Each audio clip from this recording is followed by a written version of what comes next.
Okay, we're on this stream and I'm gonna open the meeting up and then you can begin. Alderman Balmer, you can go ahead and start. Okay, thank you very much. We will now call the Ways and Means meeting to order. Sharita, please call the roll. Alderwoman Davis, Present. Alderman Vaccaro, Yes, sir. Present. I thought you were gonna unmute everybody. Alderwoman Howard, Present. Alderwoman Hubbard, Present. Alderwoman Murphy, Present. Alderwoman Spencer, Present. Alderman Muhammad, Present. Alderman Oldenburg, Here. Alderwoman Boyd,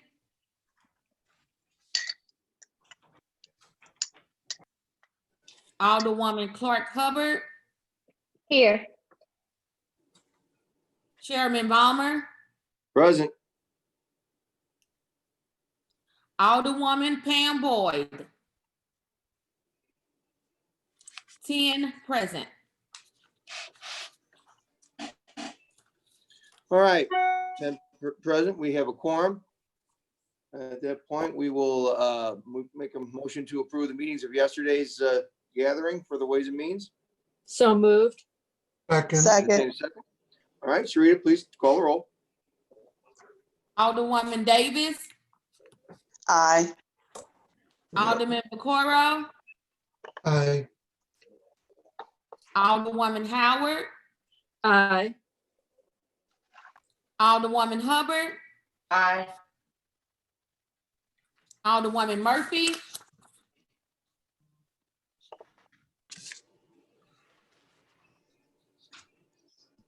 Alderwoman Spencer, Aye. Alderman Muhammad, Aye. Alderman Oldenburg, Aye. Alderwoman Boyd, Alderwoman Clark Hubbard, Aye. Chairman Balmer. Aye. I didn't get Alderwoman Murphy.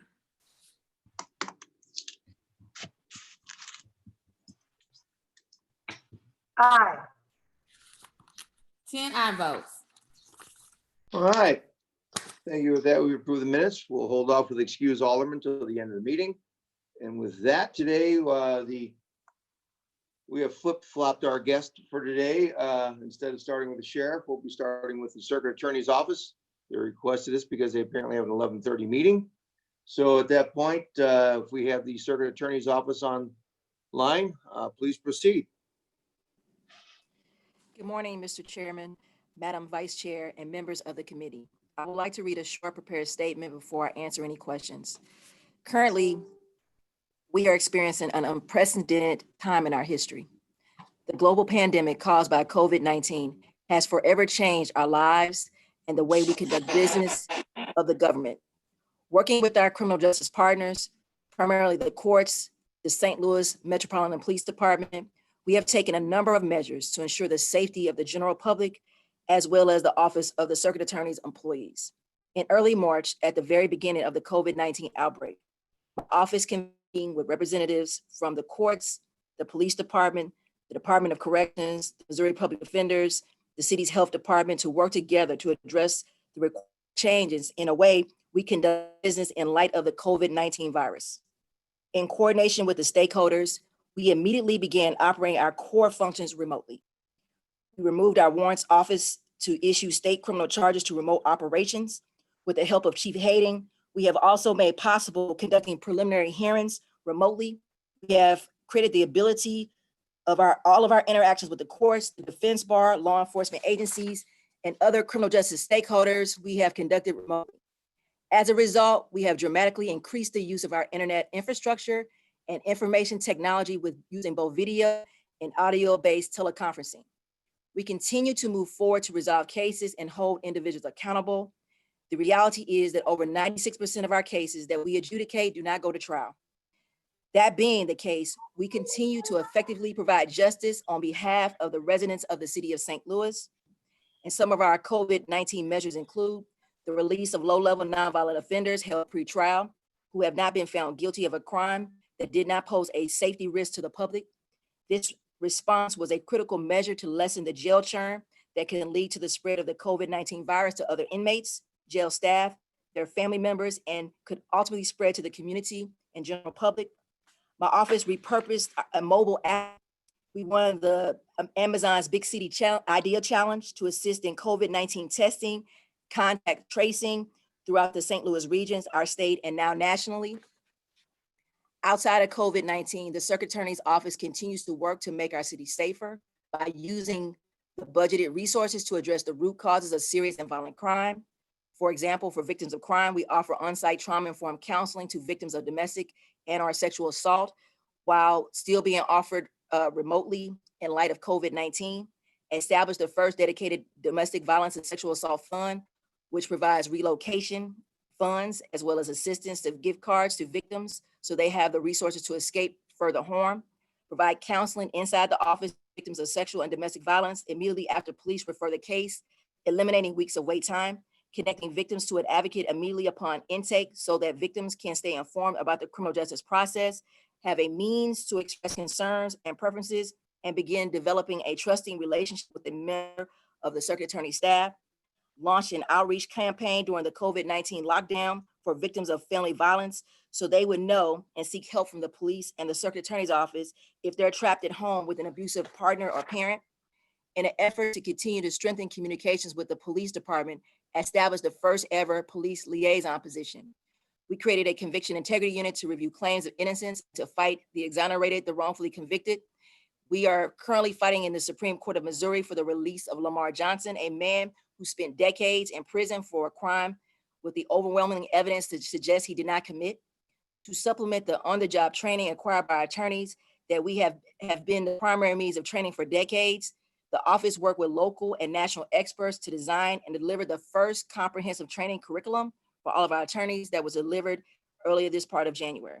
In closing, I'm honored to serve the people of the city of St. Louis as the Circuit Attorney with the monumental task of increasing safety and overall well-being of the residents of our city. Thank you, and I'll entertain questions.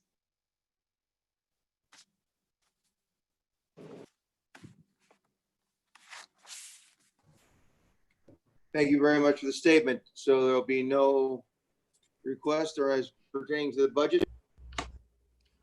Well, currently we were asking, there were some issues in the budget that we're asking for. Let me get that. Well, could we go through, if we could, ma'am, Circuit Attorney, if we go through any things you're going to be asking for before we start asking questions, let's put on the board what you'll be requesting, if we could. We're going to be asking for, of course, increased infrastructure for internet and computer capability in light of the COVID-19. That's going to be a crucial infrastructure to our office. We're going to be asking to replace investigator car that was totaled, which is desperately needed. I'm sorry to interrupt, but could you give dollar amounts or approximate dollar amounts that you were requesting? What we're doing here is ways and means and numbers. So if there's dollar amounts you're asking for, we'd like to have those put before us. Thank you. Well, I'm going to refer to my chief of staff because I don't have those numbers in front of me. Yeah, we would like to have the numbers. Thank you. And I can get back to you with those numbers to be sure. So they're not available today? Not at this time. It's not in front of me, but I can get those to you. Well, the purpose of our, us gathering is you've been given a budget from Paul Payne and to see what your office needs to work, if you can work within the means of the budget he's given you. If not, then we need to know what you would like to add or subtract or what we can do to help you out with your budget. So we need numbers. I can't just say we'd like to have a car, we'd like to have this, but we need figures. Is there any way of getting those figures today? I can give you those figures today. Yeah, and they were, how soon? Circuit Attorney, if I may, Yes, you may. those numbers were previously provided as part of our budget, so we do have them. They're just not in front of us. So we Okay, can give well, them we don't today. have them with us. You know, this remote setting is making it difficult for all, but we would, you know, request some numbers from you so we could do our job here and try and help you out. We understand. We will provide them today. What time today? Because we have this meeting, then we have, after you, we have the sheriffs. We just, you know, will you be able to provide them at this meeting? At this time, we do not have them in front of us. As you speak, we can go ahead and start trying to locate them because like you, we are remote. And we I believe that you understand, had but them in front of you. we're really here to discuss budget. So if you don't have numbers, we're kind of twiddling our thumbs here. So when you say today, if not, we can reschedule for tomorrow after we have the treasurer's office in, but we need to have, if Madam Vice, if you feel are these the things we need today, do we not? Mr. Chairman and Honorable, I would like to make sure that we do have the numbers. One of the things that we do know is the budget is extremely distressed. And if we don't have absolutes in front of us, we cannot fairly be subjective to what is needed. And so if it's possible, I'm not sure if you could text someone. I don't know if you're near a computer where they could email it to you, but it would be helpful if we could get it as soon as possible. All right. Thank you, Madam Vice. Can I ask a I question? understand. One second, Joseph. What we're trying to do is, you know, we have you on schedule till 10:50. Do you feel you can get the numbers, any numbers of any sort to us before 10:50? Yes, yes, as I shared, we previously provided them as part of the budget. We weren't aware Okay, that the but committee I would not understand you have said, them. but And we so need the we're numbers. working to pull, yes, we're working to pull them up as we speak. If we could, yes. because any questions are just going to be running around and around in circles because we don't have specific numbers to talk about. If you can maybe, when you say computers, is there any, do you have a ballpark in the top of your head we could discuss for these items? If you could, you know, you mentioned computers, you've mentioned a vehicle. Do you have round numbers that we could, you know, tighten up after you get your information? Well, for example, we requested $100,000 for the legal fund, and that is important because we have to defend suits that we are sued in. And so that's one of the requests that I have off the top of my head that we requested. So $100,000 for the legal fund. That's one number. I don't want to get into specifics of the others because I don't have those on top of my head, but I can get those soon. Mr. Chairman, can I? Yes, Alderman Bakari, you may, what is You your know, statement? This is a budget meeting. If you're happy with your budget, then there's no need to go on. We're here to see if you're happy or not happy. But this is not a public safety meeting. We will have one of those to talk about the release and all that, and that'll come up shortly. But if you're happy with your budget, we can just move on. Because most everybody else comes prepared to say, gee, this is in our budget that we're not happy with, and we'd like you to try to fix. But if you're happy with your budget, we don't need numbers. Alderman Vaccaro, I was talking about what I need to fix, but you guys asked for specific numbers that I don't have. So you stopped me from going if I through may those interrupt again, specifics. Madam Circuit Attorney, this is a Ways and Means hearing. We only hear about numbers. That's all we care about. We're not here to discuss any of the operations. We're here to discuss how to budget your office. A budget meeting requests numbers. If I could, I see Alderwoman Hubbard has her hand raised. So please, Tamika, proceed. Thank you, Mr. Chairman, members of the committee, and thank you, Ms. Gardner, for coming. In light of, I guess this mishap some type of way, if we have time allotted to 10:50, could she just explain what those increases would be, or what she actually needs, and then maybe by that time, because I'm sure if it's a published document somewhere, they're probably just trying to find it, and it's unfortunate that we don't have it right now. But since we're still within our window, can she just explain what the needs are and why they're important. And then once we get those numbers in the allotted time frame, then we could move forward. And so we can have all of the knowledge. But I think we don't want to lose this opportunity. Our Well- schedule is tight. We don't have a lot of time for her to come back. So it's Sure. 10:16, Mr. Chairman. If she could just explain, and then hopefully her staff can get it to us. I agree. And I have two more committee members who want to weigh in. Alderwoman Howard, you had your hand raised also. Please unmute yourself, Alderwoman. Ms. Garner's not visible. I don't know if there's something wrong here. I don't know if she's on a phone connection or not. So it's the photo doesn't bother me. The fact that there's Okay. no I just was numbers. wondering if she Okay, was all right. aware of that, she's Okay. not visible. All right, So, thank you. okay, and I agree with the Alderwoman Hubbard that maybe we should just get her needs. I am very open to that, but wait, one Okay, more. and then committee we member need wanted to money. weigh in. All right, Alderman Muhammad. Thank you. John, you want to weigh in? Yes, thank you, Mr. Chairman. I think that if time allots, are we allowed to just revisit the circuit attorney later on today? I believe Well, that. I don't know how your schedule is. We have the sheriff's I can department do at, it today. we're here she's been given a time, as every other department has been given a time for a Ways and Means hearing.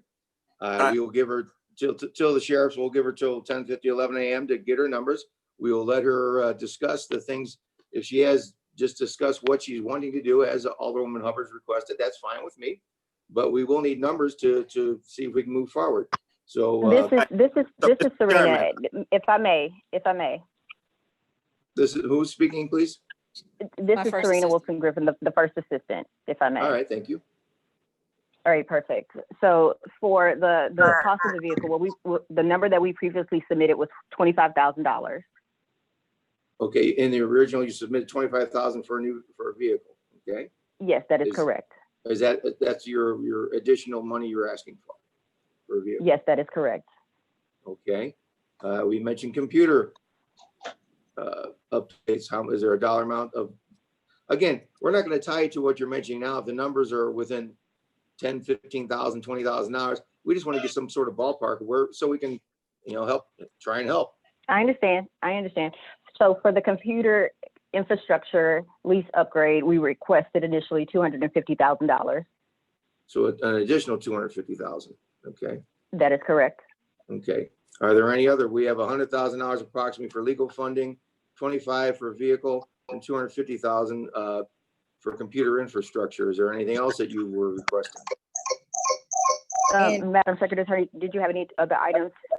And we were removed two attorney two positions, so we were asked for that to be restored. Okay, we have a little feedback problem there, so if someone can take care of that. So there are two positions that were taken away. You're asking those to be restored, and what is the funding required for those two positions? Serena Wilson Griffin. Yes. So they were. Can everyone hear me? We can, yes. Okay, those were two attorney two positions. We were initially allotted 5.5, and it was taken down to 3.5, which means two were removed. Okay, so that's Heard that. 350. When you say 3.5, that's $350,000. Or when you say No. 3.5, 5. So I'm looking at the budget documents provided by the city, Okay. and it says the current authorization is 5.5. Initially, that's what we've previously had in the past. And so for Okay. fiscal year 21, the new proposal was 3.5, which reduces us by 2. Okay, And so if we were given the 5 that we initially have always had and requested, the amount would have been $376,102. And now Okay. the projected amount is $246,102 because okay, two so positions were removed. you're asking an additional $133,000 approximately to fund those two new positions. And have those positions, how long has those positions been vacant? Have they been, I'm sorry, repeat. are those positions been vacant for some time?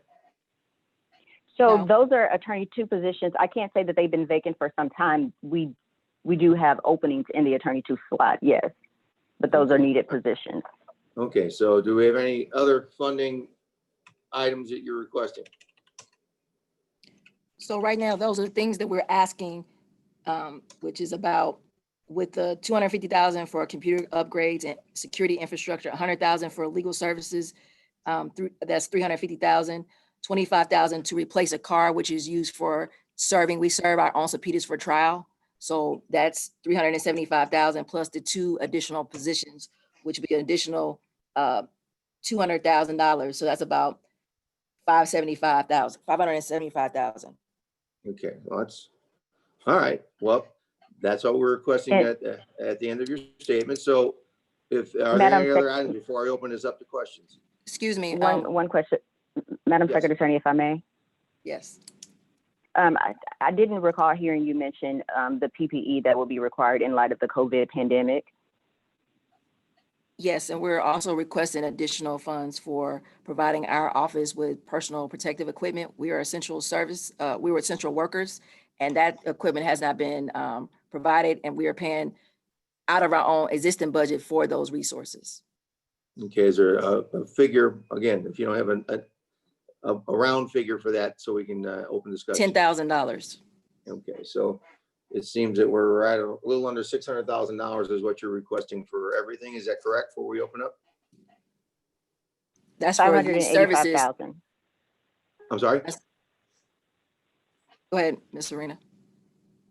Yes, sorry, Secretary Attorney. I was saying with the addition of that number, it takes us to 585. Yeah, I was just saying around, again, until you get us the firm numbers, that's fine. 585, a little under 600,000. So if these are the items, what I will do is we're going to go by seniority for you're not familiar with it. And we'll open up with Vice Chair Alderwoman Davis. You're free to discuss these requests with the Circuit Attorney's Office. The items that were requested, I wanted to ask a question. Your supplemental funds that you receive annually, I think this will be your 3rd year. You probably won't receive as much as the previous 2 years at $1.5, $1.7 million, probably closer to 1.2 this year. Could these items be taken care of with those funds? The additional 1.2 are for salaries and some actual roles that we have in our budget. So this was more for salary increases for across the board staff, as well as a couple positions that we have on this additional, you're talking about the Prop P money? Yes, ma'am. Yes. So, we cannot utilize $250,000 for computer upgrades for that because we have dedicated positions for those funds. And so But we provide the funds in your budget for your positions. But there's additional positions they put on Prop P funding. Is that correct, Ms. Serena? Just to make sure I'm saying this right. No, So we had no strings attached to those funds. So if I may, this is Serena. In the previous budget year, when we requested funding for 2 positions, those were put onto Prop P. What was done this year is rather than putting it on Prop P, they put them on 1010, which is the main account, but they removed 2 attorney positions that we have historically had and have staffed. And also what they did with respect to Prop P, if you notice on 1010 per the budget documents, a lot of the stuff that are directly attributable to employees, such as workers' comp insurance and et cetera, was underfunded on 1010 with Prop P funds projected to make up the difference. And that is what the Circuit Attorney is referring to. I'm not gonna ask any more questions because that explanation doesn't fit what I know and understand of budgeting and the Prop P funds, how they are allocated and how you have the privilege of allocating them. And so this is our 3rd year talking about the same thing, and I just don't understand it. So I'm going to wait and see what else comes out of our conversation. Thank you so much. All right, thank you, Madam Vice. Alderman Vaccaro, you have any questions of these requests? Thank you. Just a few comments. One, I mean, I got the budget book in front of me and I'm going through it the best I can, as quick as I can. And it seems to me that there has been an increase in your, for employees. So I guess they got the raise that all the rest of the city employees got, the 1.5%, Yes. because it shows that your budget is higher.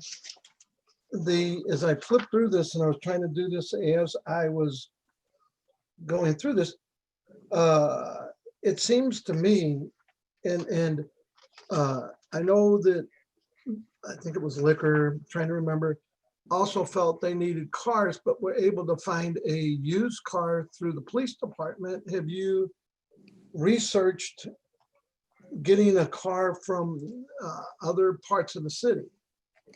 That amount is for a used car.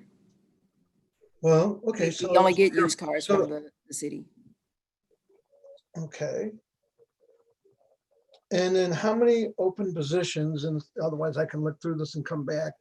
How many open positions do you have right now, circuit attorneys that have not been hired? I believe it's quite a few. Actually, we currently have 39 attorneys and we're slotted for 53. And we So- currently have about 44 that are going to be 44 total. There's going to be hired soon because they accepted offers. But, We have a the- total of 44 positions out of 53. but they're funded already in this budget. I mean, that's what I'm looking at. And it doesn't show what you're gonna do. It does show what you have, but you're funded, fully funded for the 53. So, you know, that's extra funds that you have. I mean, I'm trying to look through this. This budget year, Can I ask you, what do you mean by extra funds? Yes. you're funded for all these employees. You're collecting money for the employees that you don't have. In other words, we're not only paying you for the 33 attorneys you have, we're paying you for the full group of circuit attorneys. I want to So clarify that it's 39 attorneys and some of the positions that are open are more experienced attorneys that take time I to fill. understand, but you're being paid for them right now. What I'm saying, I'm looking at numbers. I'm not looking at experience. I This guess is- I'm confused as to what you're saying, Alderman. Oh, what I'm saying is you're fully funded. So if those attorneys showed up today, you were able to hire them tomorrow, it's in your budget that you would have the funding for those, right? No, for attorney 2 positions, right now, we are only allocated 3.5, whereas historically we were allocated 5.5. So if we had 5 people show up for attorney 2 positions, we are not allocated for 5.5. We are allocated only for Right. 3.5. Okay, but on the more experienced, you're allocated for your full complement of attorneys is 52, is it? 53. 53. And in your budget, if you were to find the 53 to completely fill those positions, it's in your budget, the money's in your budget, you could pay them, right? You couldn't say, gee, we just don't have enough money to fully fund them. So that's in your budget right now. So even though they're not there, the money for them is there. And that money can be moved around somewhat to do something differently until we're working. I mean, just so you understand everything, this budget is so tight, next year could be worse. And not trying to be mean spirited in the budget. Like I said, we'll discuss some of the other stuff in public safety. But in the budget, we're still fighting to get simple things like streets repaired, ward capital. It's very small stuff. Every department has been cut, and every employee has received the standard 1.5% raise, and in your budget, it's increased. But the funding for the employees that you don't have is still in your budget. And you could choose to be light one attorney if necessary. Because how long have you been since you've been fully staffed with the money that you're. that This you have? office has never been fully staffed, even when I took the office. Okay, This so office has never been fully staffed. there should be plenty of funds available in places and positions that are not filled. I mean, that's what we do. And Alderman, I agree with you. I understand that we're in a crisis with the city of St. Louis. I understand that we have to make tough decisions. But what I'm asking you are for essential things. These are not additional things that if we could not work within our budget, we would not try to work within our budget. We truly have to continue to, public safety is the number one issue in the city of St. Louis. And while we look to cut, we understand that we're going to have cuts, but we're only asking for essential things. And we're not asking. We know that you got to make tough decisions, and I appreciate you saying that.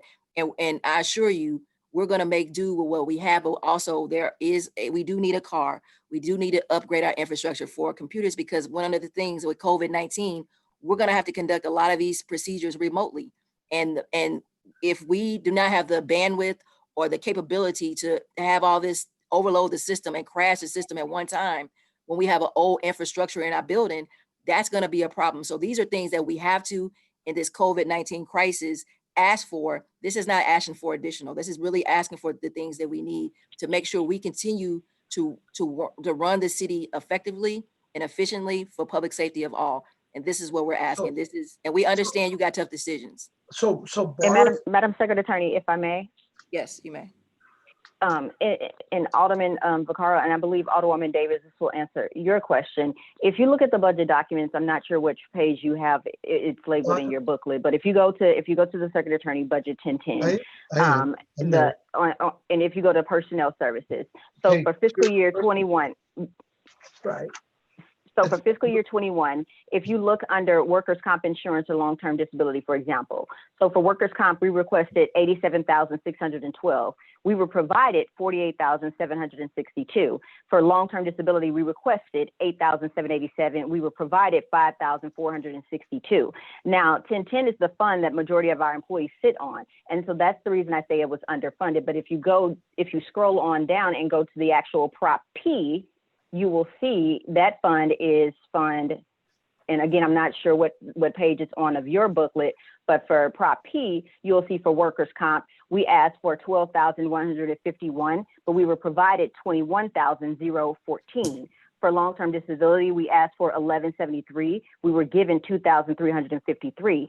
So what it reads is that it was underfunded for the basic account, which normally is used for our employees, to be taken from Prop P to supplement. And so that was what we were referring to, Alderwoman Boyd. Okay. Or Davis, my apologies.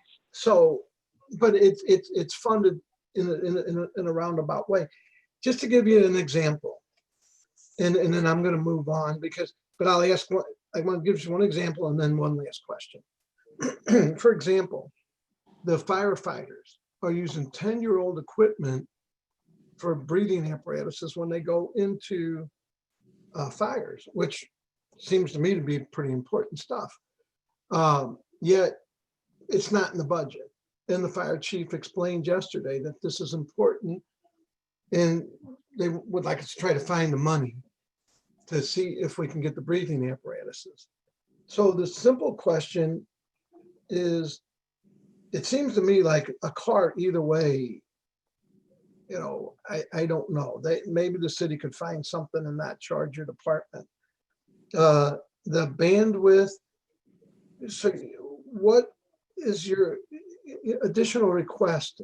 How much more will it cost you to upgrade your computer system and bandwidth? And can you get by the same questions we asked the fire department yesterday, who's desperately needs communication devices to keep up with their firemen? The chief said, well, we can get by another year understanding the budget. So I guess the question is, what do you need for the bandwidth and the computers? And can you get by another year, till next year? Because this Clovis thing is eventually going to go away. I would hope this isn't a lifelong thing. Can you work within the budget that you have this year?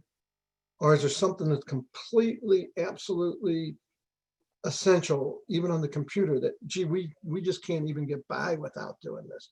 I think that's the simple question. And the other stuff where they took the money from Prop P to fill workers' comp, it's been really creative. They cut our ward capital out. So they said that street lights, sidewalks, trees, dumpsters, they're all cut out of the budget, which I feel are very essential things. So given the fact that our budget has been completely devastated and will be worse next year, I don't know if you can hear me or not, Kim. I know you're pointing. The question is, can you get by with the budget that you have this year, or is anything just absolutely essential, whether it's the computer upgrade, and how much would that cost? I'm not even sure we could put it together, but I think these are the questions that we're really trying to ask. Where, you know, all the budgets are jacked up. So that's the question. I think Kim is somehow can't. She's either muted or something.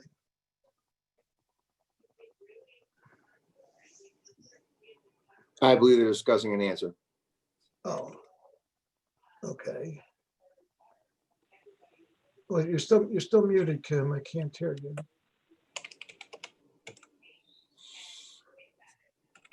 Can we make sure to unmute the sacred attorney? So I'm just gonna tell you, this is, I'm on my phone with the video because I know, I get, this has been And- kind of crazy. you know? and I can't, and I couldn't, and I'm not trying to not show my face, but my web capabilities in the office are weak, so it won't show the video. That's why, you know, I can't get another year without this capabilities, because we're gonna have to conduct serious trials virtually. We're gonna have to conduct hearings virtually. And the stronger our capabilities, because all of us are gonna be using this in the courthouse at one time, we don't want it to crash into. So what do you estimate the cost for that? That seems like the only thing. 220, the total cost would probably be 220,000. And that's to strengthen the internet capabilities and to lay the infrastructure. Now Because that seems important, and we could try to work within that. The car, to me, I'll be honest with you, just doesn't seem like it's just do or die with the car. I have no problem trying to figure out, you know, keeping in mind, we have to take this from somebody else's budget, whether we take it from the sheriff's department, the fire department, grass cutting. The budget's set. The alderman can't add to a budget without subtracting from somewhere else. So we have to take a hard look, and we have to do this by tomorrow afternoon, because that's when we're doing our cuts and putbacks. Okay. What if it's truly an emergency?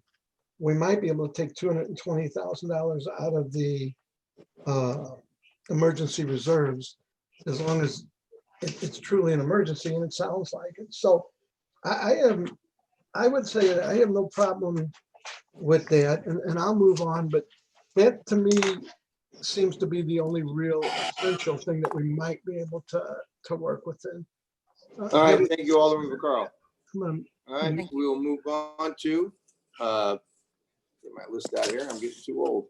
Alderwoman Howard.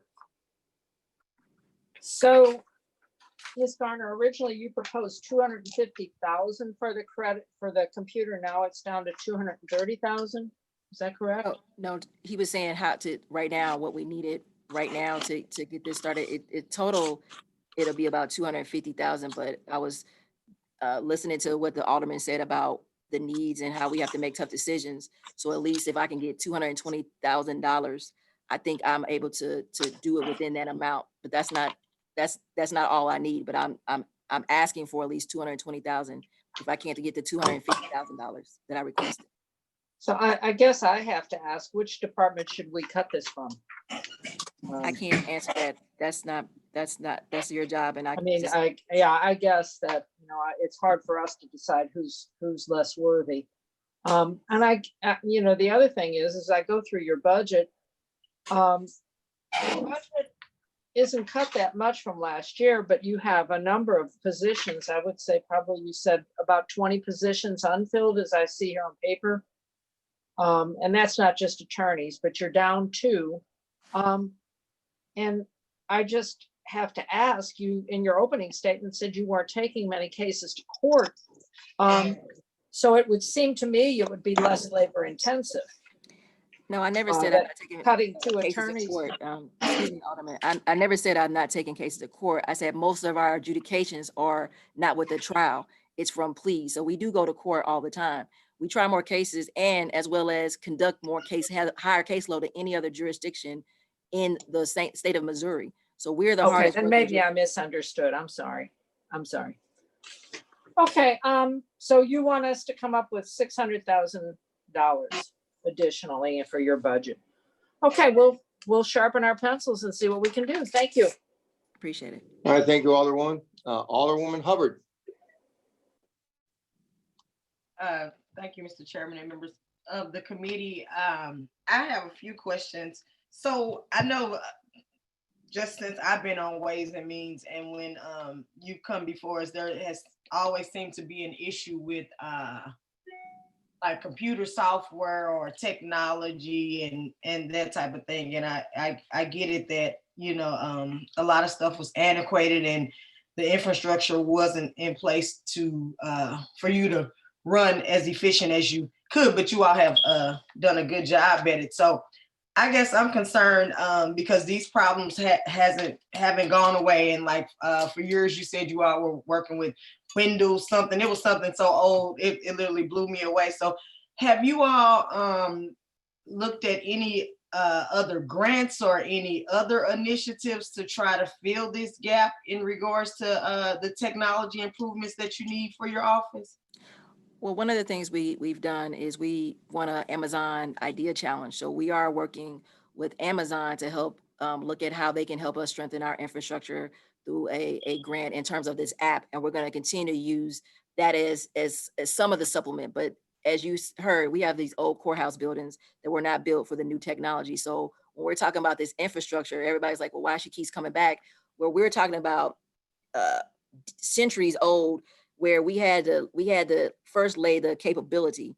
Now we gotta lay the infrastructure because we got some of the capability. Now we have to lay the pipeline going in and out of the courthouses, and that takes drilling, that takes time. And so these are things that we have to do because we have to come into the 21st century and we've never been there. And this is what, and now with the COVID-19 pandemic, it's forcing us to do things that we've never done. You know, courts before never had the capability of working remotely. Now we have that capability and we have to do that because it's really a do or die type of situation for public safety of the community, public safety and rights of the defendant and everyone inside that courtroom. And unlike a defense attorney, the prosecutor's office, we are concerned, we have to protect everyone inside that courtroom and the public. And when you talk about this pandemic of the COVID-19 virus that we have the intersection of all the health disparities that we're talking about with the increasing numbers of COVID-19 concentrated in St. Louis City and St. Louis County out of the whole state of Missouri. We have to do this infrastructure because it's a public health crisis. So that's why we continue to push that, but we kind of laid the foundation for it. And now we're here that we have to do it. So unfortunately it happened at a time where we're all experiencing budget cuts, but we have to do that because it's about safety. Right, and I understand that. I mean, I live very close to City Hall and we have antiquated fiber and stuff and that's a big problem, you know, even just with internet usage. But it was a situation where we had to tap into fiber at Soldiers Memorial. And I know that as they are doing upgrades throughout the entire downtown, it seems like there should be a middle ground to where we could probably get some type of help to make sure that our systems are coming up to speed.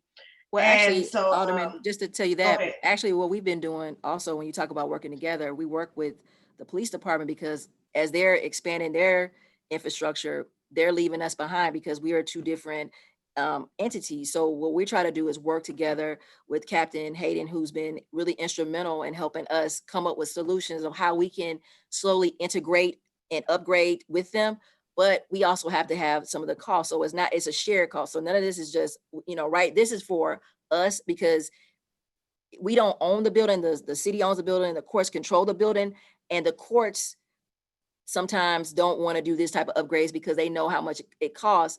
But in the end, it's going to benefit all of us. And that's for us to be efficient because, you know, public safety and the police department, one of the biggest challenges with them is to stop the spread of the COVID-19 virus in their ranks. Because if you hear like New York, a lot of times because they're coming in and out of the building, when we make a lot of things remote, that prevents them from infecting people in our office, infecting the community, as well as taking that back to their families. And so they've been instrumental and also wanted to help share some of the costs, but it's little things because we have to keep the system separate because of security concerns. And that's why we have to do a lot of the work, because security concerns and CJIS recommendations, we can't commingle a lot of these infrastructures because of we have to all keep a level of security level for our individual offices to comply with Regis. And that's a big part of why we have to do this, the bulk of this work ourselves. Okay, and thank you for definitely going deep into that. And so I know some time ago we had spoke about some improvements that you made in your office in regards to data tracking. I know in the past you said that things were like so antiquated. I mean, you had like boxes and boxes of stuff. And so you had moved some of those items toward a digital system or whatever. Can you talk about how you have compiled that data and how you've been able to use it within your office to track things and to dispel some of the misinformation that's been out regarding your office? Well, thank you, Alderman. That's a good question. One of the things that we faced was an antiquated system. We were 6 versions behind. So we upgraded to the most recent version, and we continue to keep on track. Why that's important, because the Circuit Attorney's Office was the first, before me, was the first prosecutor's office in the country to have a case management system that they can track data. So we, wanted to keep that system in place, as well as we were the leaders for other prosecutors' offices to understand who they charge, what they charge, and what they're doing inside our office. But we took it a step further, because we're not just the beginning stage of case management systems to all the prosecutors around the country. We also said, because we are the busiest office, we want to see how we're doing. We created a data analyst office inside the Circuit Attorney's Office. You may say, wow, that's important. One, we want to make sure what is going into the system, our case management system, is accurate, as well as so we can see what we need to do better. We can make changes to what we need to work on. But at the same time, we need to make sure we track when we have these statistics now that are put out there of, for example, we heard someone say that I have a 28% conviction rate, which is simply not true. We have over a 96 felony conviction rate, which has been tracked, and it had been actual tested by police data as well as court data. And so one of the things that when we talk about data is the prosecutor's office are the only ones that know the true data, because we are the ones that deal with all the cases in the way. The courts have certain types of data that they send up to OSCA, which is a different kind of data, which tracks in a different way. But we have data analysts that can show our data, what we do, what we bring in, what we charge, and our dispositions. And that's what we have. So we have a 96% felony conviction rate. That's just felonies. Now, when I talk about, and Alderman Hodder was saying, well, we're not taking everything into court. Well, 96% of those cases are pleas. So when we're talking about conviction rates, we're looking at less than 4% of our total work. So most of our cases are handled not by trial, but by a disposition. That's why when you hear me talk about alternatives and diversions and different programs, that's because that is the bulk of our work. That's 97% of our work. And that's every prosecutor office around this country. This is not just St. Louis City office. Most offices only have trials 3%. We actually have a little bit under 4% of our caseload is trials. And when we look at our data, we're going to trial almost more violent cases and more serious cases, as well as more complex cases. So we are, doing the hard work. And so when you talk about a conviction rate, when you talk about statistical sound measures, measuring less than 4% of the total work is not accurate or sound. And no one measures statistics like that. So when you have these people spout out statistics that are backed by nothing other than just fear and to just degrade the hard work of the office, we have people in this office who are doing the job and doing it right.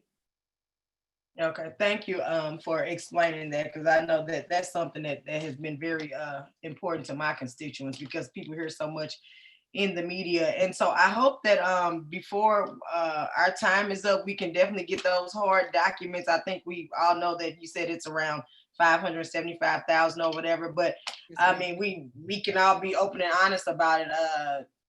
Money is tight, especially right now, but it's my hope that you can get some type of assistance. I don't know where we would take it from, but it's my hope that we can help out some. So I just, as being over your office, I know there's always different pots of money out there, and there's all kind of pilot programs. And I mean, we have the crime to support any kind of grant. So I would just encourage maybe you or some of your staff to constantly keep looking for pots of money, because we're not really talking about a whole lot of money. So I would just, in light of, just waiting to come before us every year and with everything that's going on, I would, that would probably be one person's job, just to hunt for money, for my department to make it better. So can I just say that, and just to say that, and that's a good question. A lot of times when we have to look for money, they ask for city matches in some of these areas for grants. And a lot of times that's why when we're asking, it's not just that's the total. We're trying to get a innovation grant, which we can, but they want to see how the city has dedicated certain funds to us to participate in this. Well, if it's presented, I'm sure we would probably support something like that if it's presented, and then that will keep us from being in this spot every year around this time when everybody is grabbing that money, so I think that that's something you definitely should look into. But like I said, we are definitely in support of the upgrades. We just need to find the money. So that's all I have, Mr. Chairman, and thank you, Ms. Gardner. Thank you. All right. And Madam Secretary Attorney, if I may. Yes, you can. I wanted to note that we do in fact consistently seek out grant opportunities. While we don't have a dedicated full-time grant writer, we do have employees as part of the teamwork in our office that are willing and more than happy to lend their skill set to help write for grants. And so we have successfully obtained different grants and absolutely are open to exploring whatever options are available with respect to getting the projects that we need funded. So I did want to stress that it's not a situation as if we wait to appear before Ways and Means every year, because we also understand, like everyone else, this has been an unprecedented year. And so we absolutely on a consistent basis take steps to go out and actively seek out grants. Everyone's competing for grants, and sometimes we've had success and sometimes we've not, but we have actually received grant funding in some instances. It's just not for the computer upgrades that we need. Thank you. All right, thank you, Alderwoman Hubbard. We'll move on to Alderwoman Spencer, Alderwoman Murphy. Hello, yes, most of my concerns were already asked. I need to go over this a little bit more carefully too about the supplemental funds that Alderman Davis was talking about. I think the car probably shouldn't be a problem. We don't charge each other for automobiles, I don't think, from one system to the next. And though I know that's a small number. And then same way with the PPE, all that will be reimbursed, I'm sure. We're getting thousands of dollars for all of that. Maybe something else can be put into the to that. If something is a necessity because of the virus, perhaps that could be requested, some of the money through that.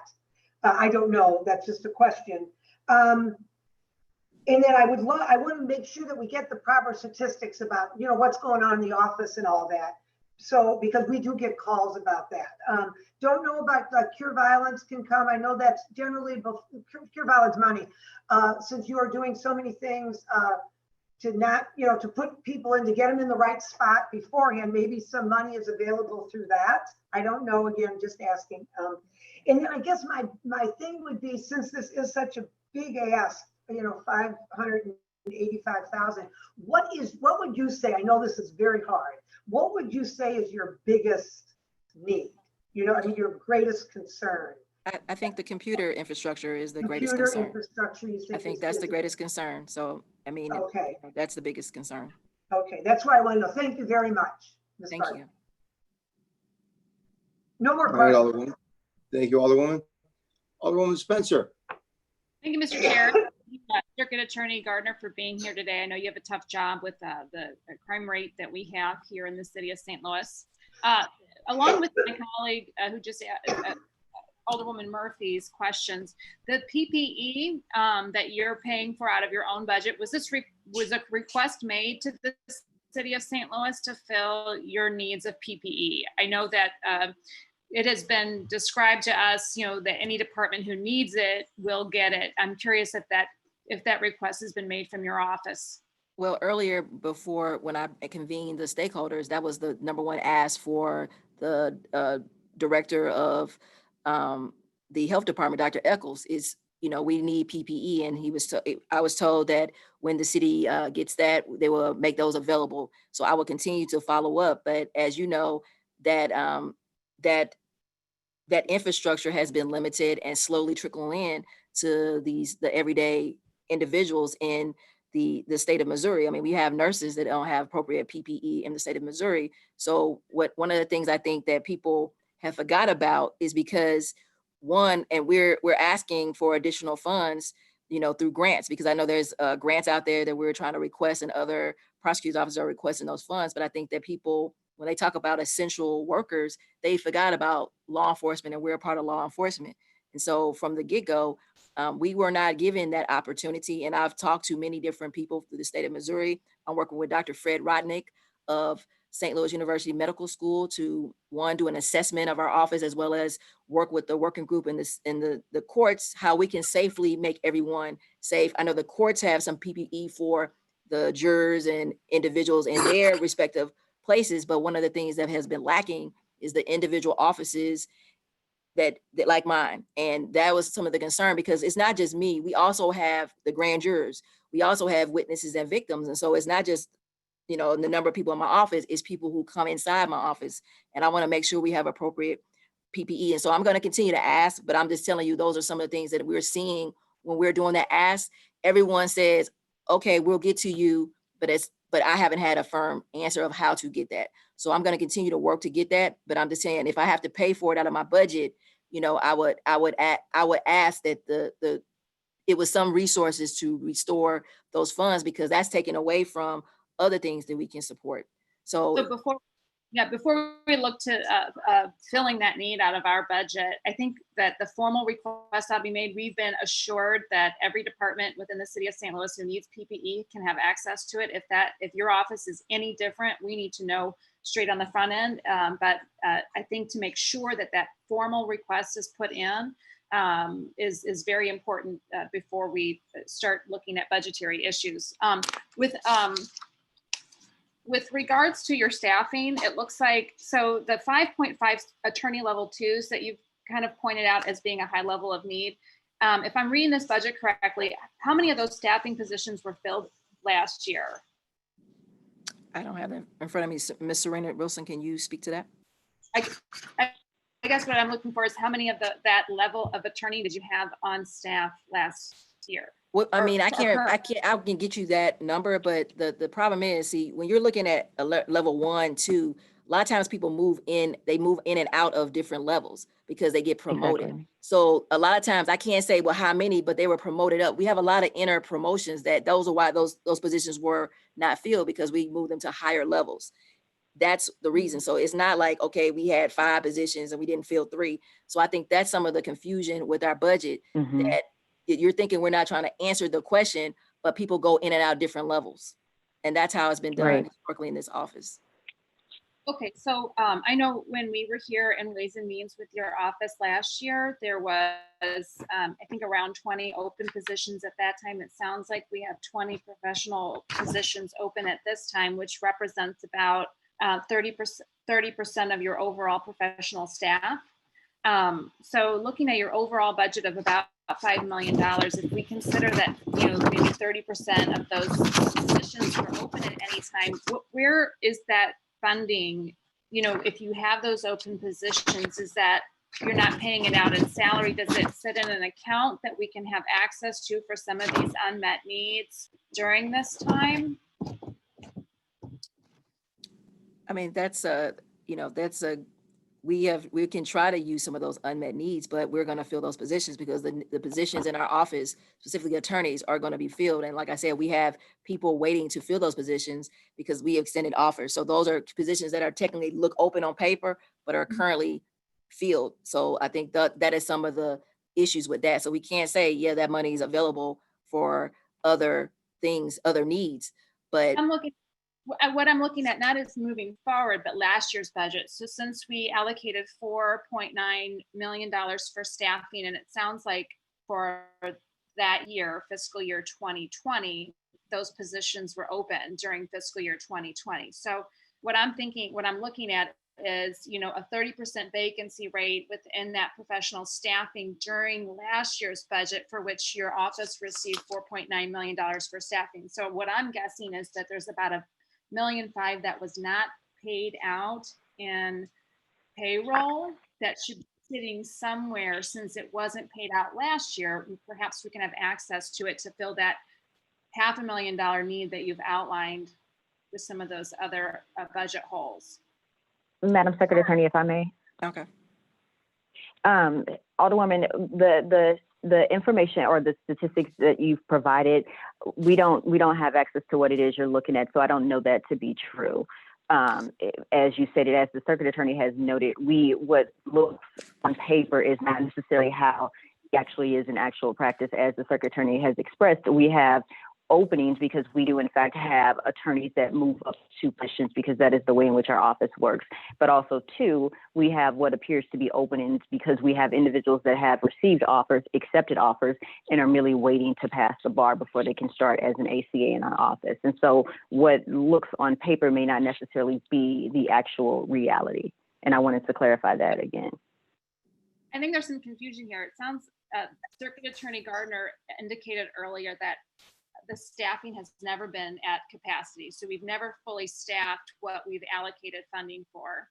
So last No, year, let me clarify that, Alderman, just to make sure. I was telling you, when I took office, this office has never been staffed it fully, that with the positions allocated, because people move in and out of those positions, as well as their grant positions that are still on the budget. That looks like they're positions that are open that are not filled because the grant went away. So we have a lot of positions that look open, but because they were grant positions and those grants are no longer in existence, that they still are there, and they look like that's attorney's position that could have been filled that we didn't fulfill or is zeroed out. So those are a lot of how our budget looks.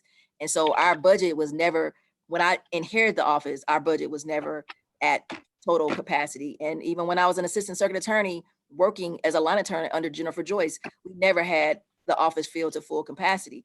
So I think that that's where our budget is different, because people move in and out of those levels. And it may look like an opening, but it's not. And most of the attorneys coming in are attorney ones that are beginning level attorneys. And so then when you have attorney twos, or the higher level attorneys that deal with higher level cases. And then we have people who've moved up from those attorney twos to deal with homicides and different violent crimes. So they move up to a higher range. So I think that's where some of that confusion is. And like I said, we'll do whatever we can to try to work within our budget like we have. But these are some issues that we need to make sure, because in the end of the day, the city has how many open positions? We don't say, well, since the city can't fill them, we don't need those positions. So why is the same thing in terms of my office, who is charged with public safety? We have 1,295 police officers. They say they have 133 open positions. No one says, let's cut 133 positions because they can't fill them. And this is not, and like I said before, this is not making widgets. This is actual attorneys with skills that want to come into this office, that have to have unique experience that we need to recruit from. And in light of when you work here, 1 year is like 10 years anywhere else. And so our attorneys are recruited to make six figures versus $50,000 salary with six-figure debt. So when we talk about filling positions, you can't just say 30%. It was always people coming in and out or moving up. And that is constantly going to be the problem of every office around the state of Missouri, as well as before I took this office. So I understand what you're saying, but we do try to work within the budget. We try to fill those needs as necessary, but we also want to make sure we fill those positions. And that's why that's important to ask for that additional at least $220,000 to $250,000 for computer upgrades. And we're asking for that. Bring up an excellent point. So I guess what Mike, with the circuit attorney's budget, it's my understanding that the circuit attorney's office, considering it functions outside of the general fund, is the circuit attorney's office receiving those funds, or when you don't have an employee serving, does that money then just stay in the general fund? Are we paying your employees out of a circuit attorney's fund? Or when you have an open position that isn't filled, does that money reside in the circuit attorney's office, or does it go back to the general fund? It goes back to the general fund. It remains in the general fund. So The unused portion goes back to the general fund. so Is that right, last Ms.? year, what is is the unused portion? What did the unused portion revert back to the general fund? What was that total amount that was allocated to the circuit attorney's office for salaries that wasn't utilized, that was reverted back to the general fund? I have to get that number. I don't have that in front of me. I think that number would be really critical to be looking at when we're determining the budget, so that we can understand what your unused portion, especially if it reverted back to the general fund, or if it resides in the circuit attorney's budget in some way, so that we can try to find you this $500,000 that you need. We agree that you need to have technology to be able to conduct your business remotely. You have to have video. It was alarming to all of us when you logged on and we couldn't see you. I think this was one of the first times that we had that situation, which the department had coming before the Ways and Means Committee without that technology in place. And it is critical to have those conversations with technology in place. So we want to make sure you have the tools you need, but we have to be able to understand where the budget numbers are to be able to find you the money that you need to be able to get there. So if we could get that unused, the portion that was unused from last year's budget, and whether it went back to the general fund or if it resides in your office, I think it'd be very helpful. Okay.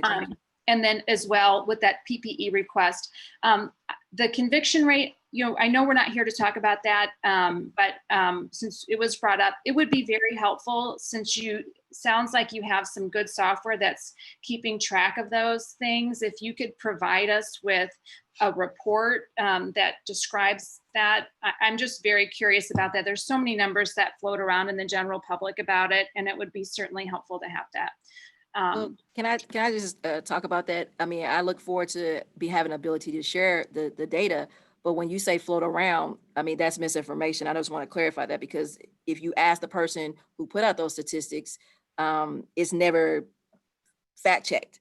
And we fact check with actual court data as well as police data. And we have all those things. And so when you talk about statistics, and I know I was told earlier, this is a Ways and Means actual committee, and this is not public safety. I look forward to sharing those with everyone, and as well as the Public Safety Committee, to make sure that we can get that information. Hello? I'm sorry, my computer, you see the computer, I'm on my phone and on the computer, so it looks crazy, so sorry. No, I look forward, but I mean, I know that it's about public safety, and the misinformation that goes around is very sad, because it's truly misinformation, and it's put out for fear for what we're doing. I mean, it's sad. An official reporting would be helpful, I think, and maybe just clarifying some of that. But back to the budget stuff. I know as well, just real quickly, I want to point out the Prop P funding. It looks like we do have $85,000 appropriated for technology for your office. Is that $250,000 that you're requesting on top of this $85,000? Yes, because that is the infrastructure that we have to have. Plus, we still have another project of switches that are additional project that we need to also do, which is going to cost about $40,000 to $50,000, or that's the average. But then there's the installation costs that we have, so that's for installation and other things associated with this infrastructure. Sounds like the numbers have kind of been floating around here today. It might be helpful if there was a proposal or just to kind of enumerate what that's for, just as we position around for exact numbers for you. We're going to get down to pennies here, and this budget is going to be very, very ugly. That's all the questions I have, Mr. Chairman. Thank you. Thank you. All right, thank you, Alderwoman. We'll move on to Alderman Mohammed. Thank you, Mr. Chairman, and thank you, Madam Secretary Attorney, for coming before this committee. Every year we continue to throw money at every public safety faction of the city, whether it's the police department, whether it's the corrections division, whether it's the fire department, but we are always so skeptical on giving money to the circuit attorney, who is the chief law enforcement officer of this city. And we know that throwing money at something is not going to fix the problem or is not going to improve the problem. But if we do not adequately fund our circuit attorney's office, then we will continue to see a revolving cycle of crime in this crime continuum, right? And if we don't deal with public safety as a crime continuum or treat it as it is, then we are doing a grave disservice to our constituents here in the city of St. Louis. So just listening to everyone, I think we're just getting way off topic. We want to talk about crime convictions. We want to talk about what money was not spent on, or we want to talk about money that was given to her and then taken back. I want to know exactly, Circuit Attorney, how much money do you need exactly, like the real number? The real number for the needs, we need about, I don't want to get the number wrong, Miss Serena Wilson Griffin. She has the exact number. Yes, ma'am. Yes, ma'am.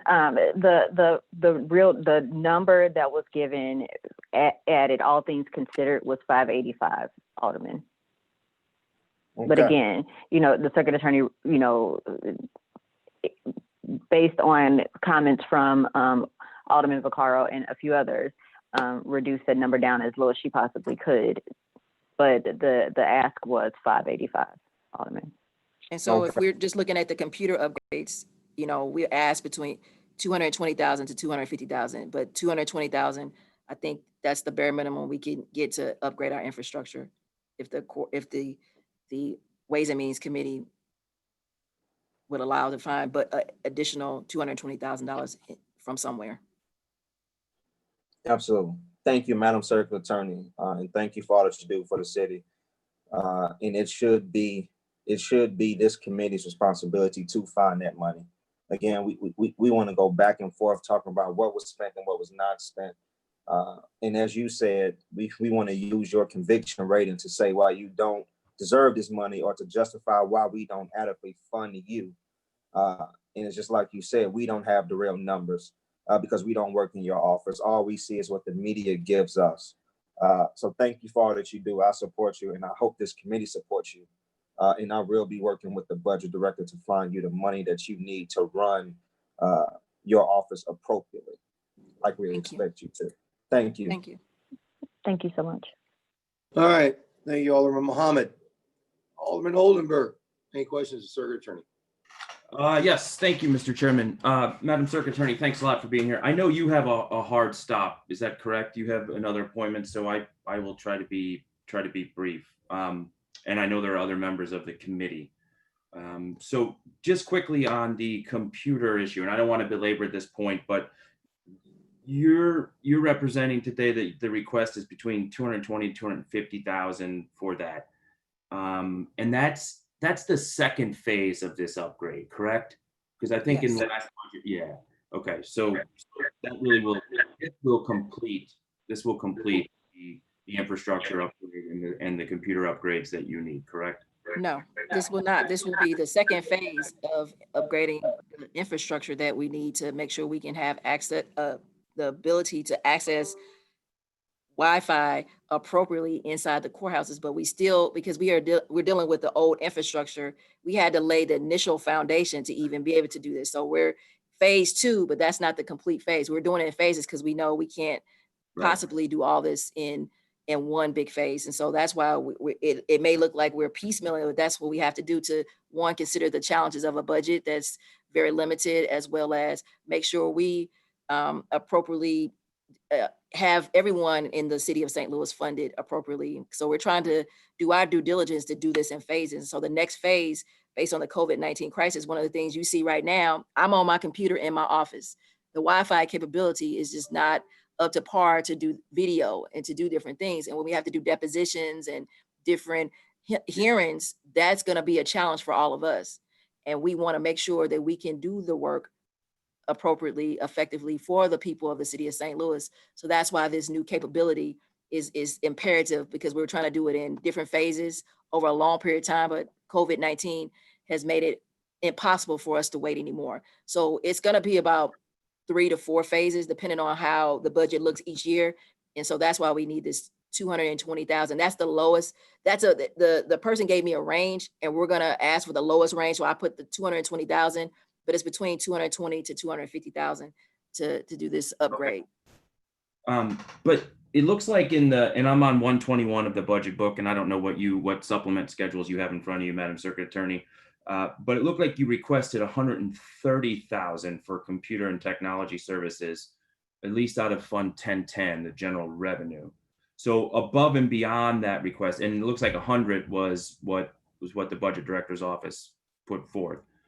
So it's higher than the 130 that you're requesting there. Yes. Okay. All right. Got it. I see. And then quickly, you were talking a little bit about, which I enjoyed the conversation with Alderwoman Hubbard and the dialogue around the data, and the Alderwoman from the 20th Ward hit on this as well. Because I don't think there's anything more important than the integrity of data. And you mentioned that you do have a data analyst kind of housed within the Circuit Attorney's office. And they're tracking sort of the case statistics. Is that accurate? Well, they're tracking many different statistics. They track what comes to our office, what we charge, who we charge, and disposition. So they track many things, but I look forward to sharing that with the Public Safety Committee to go in detail for the data if they ask me, and to share it with everybody. Is there a policy or policy statements or a manual of procedures that outline the use of that data, how that data is managed? Well, we're still building that out, and so right now this is what to let you know. One of the problems we had, because we were 6 versions behind, we had to make sure we build the infrastructure like we're doing to make sure we can get to this point. And so when you're looking at how we build out this data to be appropriate, it took time, because we had to actually look at paper files and do the things that we had to do to make sure it was appropriately documented. And so we took the time to do that. And it's still at the pilot stage, but now it's to the point where I believe that the community wants to see some of the work that we've been doing, and to really acknowledge the hardworking men and women in my office to do the job every day. So we're at the pilot stage, but we're ready to release the data that we have. Okay, so there is a written policy or a set of procedures that dictates how that data is managed. Is that right? Did I hear that? No, this is a pilot. Okay. So it's not completed. And right now we're going to, start to release some of that. It's still being built out, and we're still working out some of the kinks. So no. Okay. Thanks. And then I'm not going to belabor this point, but it just looked like in my high level view of particularly some on the general fund side, but some on the Prop P side of funds, and the Alderman from the 20th touched on this. There does appear to be a significant amount of underspending year to year with those proceeds. So, and I'm just on page 134 of the budget book, which is the Prop P fund. And the Alderwoman, again, touched that there's about $1.5 million, I think, in this budget from underspending of Prop P dollars. In fiscal year 19, about half of the 1.5 or 1.6 million of sales and use tax was spent. And year over year, then there continues to be, at least from fiscal year 19, an underspending in that account. And I think that's just where, to underscore, there's an ability to utilize those funds for where you're holding your highest priorities. So, and I think it was at this last year's budget hearing that we discussed in 2017, there was, there was a $390,000 supplemental appropriation that 70% of those funds were returned because I think, and I have an email here from Mr. Warwick, community engagement specialist was hired at $80,000 a year for these funds, as well as we wanted to launch the witness protection program, jail diversion program, but we were unable to fully implement those programs, and approximately $270,000 was returned. So $270,000 came back in FY 17-18, and now from 18-19, there's another 800,000 that is being unspent. So I'm concerned, are there enough uses in your office? Because the Prop P dollars, as it was put to the public, were for those more proactive and preventative uses of violence reduction and crime reduction around jail diversion, around community engagement. And based on the underspending, I'm concerned if resources aren't being put to those use. Well, I'm going to push back on your characterization of underspending, because that's not simply true. And when you talk about that money in FY 2017, that was, by the time it was given to our office, we had to allocate those resources. It went back to the general revenue. So, I can't speak on specifics to that, but that's what happened with that. So when you're talking about the Prop P money, we gave across the board raises to our employees. And as you hear Ms. Serena Wilson Griffin, that money is going to supplement the benefits for our employees. So I think that characterization of underspending is not appropriate. And as we know, that some of the problems we've had is being the ability to transfer our resources, because that's a big issue that you know about in terms of, which I'm not going to get into, of how we transfer things to cover certain spending in our office that we need. So, those are some of the challenges we have, and we've continued to have, but we look forward to you guys supporting what we need, and that's the computer upgrade, because as you know, public safety and the COVID-19 crisis, that's put us in a situation where we're asking for the $220,000 to $250,000 for the computer upgrades. As you see, I'm not able to have a video conversation on my computer, my laptop. So that's serious. So when you have a victim or you have a police officer who wants to review a charge for a serious case, do we say, oh, because of the technology, we can't provide? So I understand what you're saying, but there's many different challenges that we face, and we continue to work with you guys and the board to find that money. And we do use our existing resources, but at the same time, there's been some challenges, and Sure.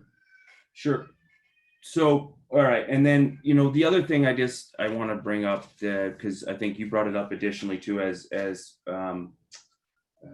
another request, was $100,000 in the legal fund or for legal services, it looks like. Yeah. That's not important either, right? Our office doesn't get sued. I'm sorry? I said, is that not important? That's frivolous spending, legal representation for our office? I'm asking the question that's for you to hire outside law firms in defense of the office, correct? That's hiring anyone in any complex situation in defense of not only just my office, but the people inside the office. We have suits all the time. And at this time, we can no longer use the city councilor's office ever. And we will not use the city councilors to have our representation, because there is direct conflict of interest that he created, that now we need to fund the legal services portion of our billing, more than 25,000. I think you guys put in there. We have to have $100,000 because we cannot use the city councilor's office. There's a direct conflict. Right. No, I understand that. I'm also concerned about if the use of executing those contracts and paying those contracts with city proceeds is unlawful in light of the recent revelation that was made in the court case of Charles Lane versus Kim Gardner and the Circuit Attorney's Office, that the use of taxpayers' funds for those legal contracts is illegal and unlawful. That's not what that said. What the court said, it was a temporary restraining order at this time, which we're still fighting in court. So this is not a completed case. And so that's what the judge ruled, a temporary restraining order. So whether those contracts, that is not saying those contracts are illegal or we did anything improper to utilize funds in any way to pay legal representation. So we're still fighting that, and that's not true. And I can't go into detail because it's an open pending litigation, but that is not a right characterization that somehow paying legal services for our office is illegal. That's been done before me, and that's been done from every circuit attorney who's ever had this office. But now when you have Kim Gardner, somehow there's a problem, and there's no And problem Madam, with paying Madam Secretary, our contracts. And this is not a. Madam Secretary, if I may. I'm simply concerned about if we're appropriating Ma- dollars that would be potentially illegally spent on a That's use. for the court to decide, Madam- and there hasn't been a decision made. Okay. Okay. Madam, exactly. That's for the court to decide. It's an open litigation matter, and Alden, your characterization of the matter is not correct, as the circuit attorney has stated. The upshot of that ruling is not that contracts and use of city taxpayer dollars, there's not an obligation for the city to pay. That's the upshot. Or Is there a question, Alderman? yeah. My question was, I thought the upshot of the ruling in that case was that the city has no obligation to pay for the engagement of those contracts to be used for legal services that were not appropriately followed through the city's process. And again, as the circuit attorney noted, this is active litigation. The order of the court is a public record. I would encourage anyone that's interested in it to read it. And if there is some ambiguity, I believe the alderman has counsel that can assist him in interpreting the order. But that is not for the circuit attorney's office to do. Okay. As it was noted earlier, this is Ways and Means, and so we are here to discuss the budget, not Agreed. current litigation. I couldn't agree more. Thank you. Simply asking a question about dollars that were asked for that would be spent on things that potentially could be illegal, but we will move on. I actually have no further questions or comments. Thanks again for your time, Madam Circuit Attorney. All right, thank you, Alderman. We'll move on to Alderwoman Boyd.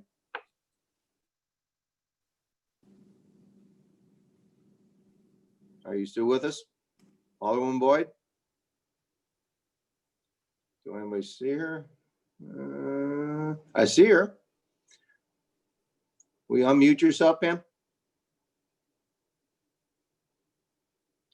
Are you having problems like yesterday? Okay, can you hear me now? There you are. We can hear you now, dear. Thank you very much. Everybody your has turn. asked the questions. I have no questions. All right, thank you very much. Alderwoman Clark Hubbard. Thank you, Mr. Chair and members of the committee. In interest of time, a lot of my questions were asked and answered. Just thank you, Circuit Attorney Kim Gardner, for your leadership, and Ms. Serena for your continued service in our city in response to COVID and keeping the office running. And I will definitely be working with the committee to try to get the funds you need to make those upgrades. Thank you. Thank you. Thank you All so right, much. thank you, Alderwoman. Does anyone have any further comments that we've gone through before I? Mr. Chairman, if you don't mind, I'll Yes, take 10 Madam Vice, seconds. please continue.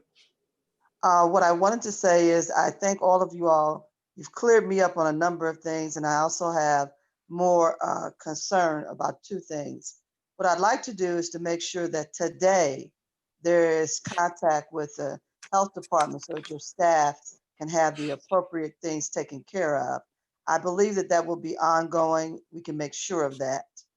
Secondly, we can definitely work towards a partnership to get you a car within our city system that you will of course have the final say of whether or not that car is adequate. And I think that should happen immediately.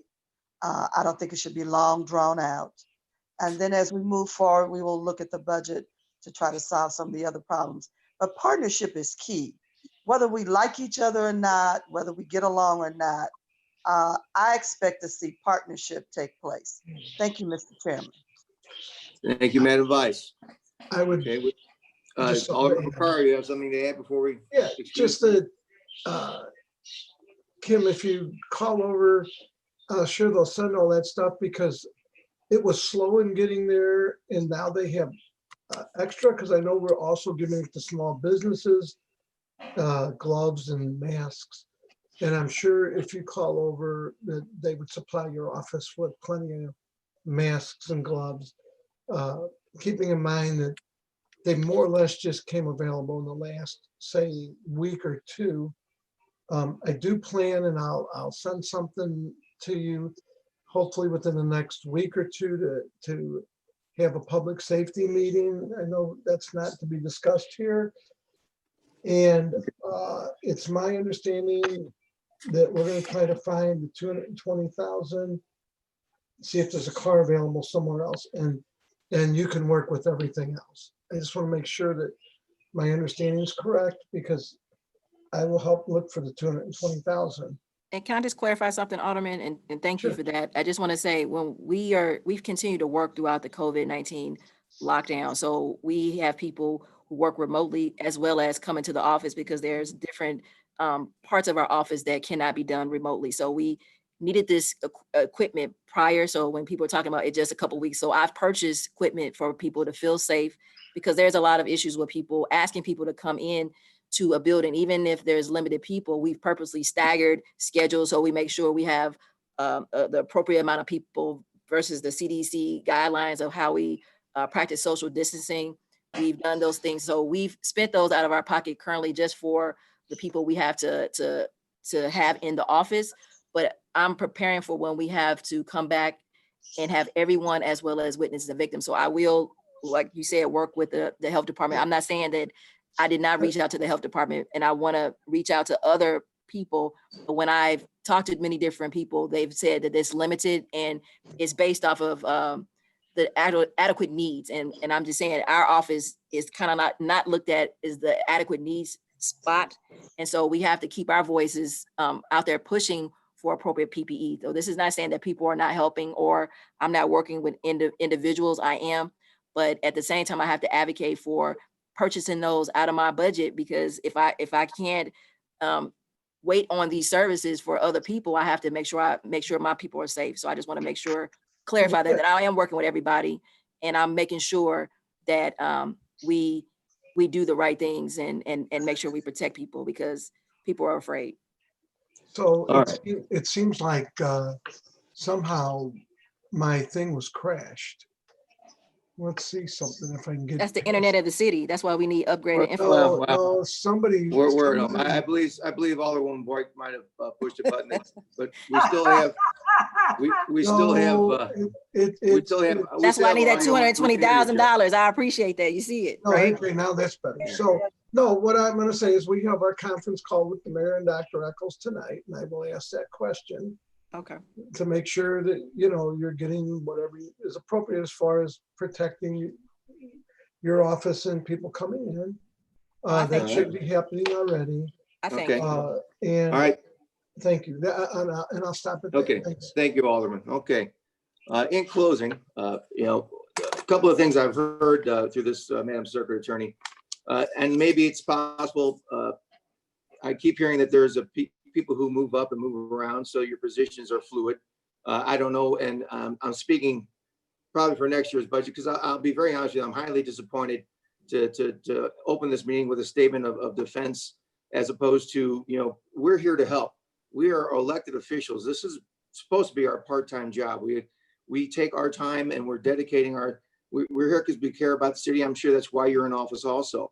But this is a Ways and Means hearing. All we care about is trying to find you the things that you're asking for to try and help you do your job. So out of respect for these folks who are giving, you know, we're paid, so they say, time and efforts, but our energies, if, you know, to have direct numbers, to have the things in front of us so we can proceed with these meetings, because right now we're running late into the sheriff's time. The sheriff was nice enough to accommodate by switching for Europe. You know, this is a Ways and Means here. We're not here to do anything but try and help you. That's our job, to try and make the city run better, to try and protect our citizens, try to give them everything we can. That's why I've been in office for the last 18 years, because this is where I grew up. And this is most important to me. So we're not here to fight you. We're here to help. The way this meeting started, I almost found disrespectful to the members of this board, because this is not why we're here. We're not here to do anything but try and help the city. So I would have, and in the future of these meetings, something I would like to have for next year, if your fluid situation, is there a way, I would ask you or your staff to have numbers for us, and also if positions are fluid, who's been promoted, who's, you know, this person had this job for 6 months, he moved up. These are things that we would like to have before, so we could help you in the future. This is all about us helping make the city of St. Louis be a better place. That's why all of us are here. We respect the offices we have.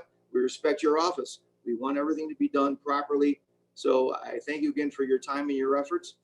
If there's any information that you can get us, we're going to start our add subtract, the exact numbers. If you can get us by email or somehow by tomorrow when we start this process, if any of these numbers are off, we would like exact numbers. We want to do our job. So please help us do our job so we can help you do yours. And Chairman Volmer, just to say, no, without trying to be disrespectful to the community, as you know, I usually, when I came before, I was explaining certain things, and that's what I thought you wanted, explanation. We had the budget in front of us, but I'm not in front of the budget, and my first assistant did a good job of trying to get those things. And so, I think that we're not trying to fight. We know you guys are doing a good job. I appreciate each and every one of the members on this committee, but, at the same time, I want to make sure that we advocate, and this is not to be disrespectful. This was to really explain, because a lot of times I'm asked for the explanation. So sorry if we weren't giving you the numbers, but we did give those numbers to you, and it's no disrespect to you or anybody on the committee.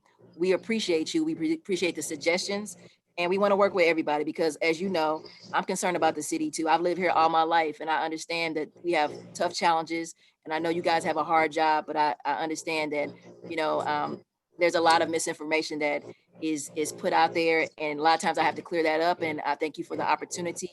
Sorry we had a rough start, but there's no disrespect to you to anybody else. So I want to apologize if anybody thought I was disrespectful, but it's about the community and the people and advocating for positions in my office, as well as the future people who want to come to my office. So I thank you for the opportunity. All right. Thank you very much, madam. You and your staff are excused, and I will speak to the members of the committee now. Thank you. Thanks. Mr. Chairman, I have a procedural question. Yes. If I could. So obviously, we usually sit around a table and pass back and forth, and it's got to be in the proper form, the cuts and the putbacks. Yeah, Gerard is emailing those to you. Now, okay, so If so you do check you your want us to emails, I've email? received mine already. Okay, And that's starting tomorrow. So right. you will have those. I got mine today already from Gerard. It's a nice little sheet. I printed off. Even I can understand how to do that, so I'm sure we all can. But, Well, and I'm pretty sure if we ask them to draw it up, they will.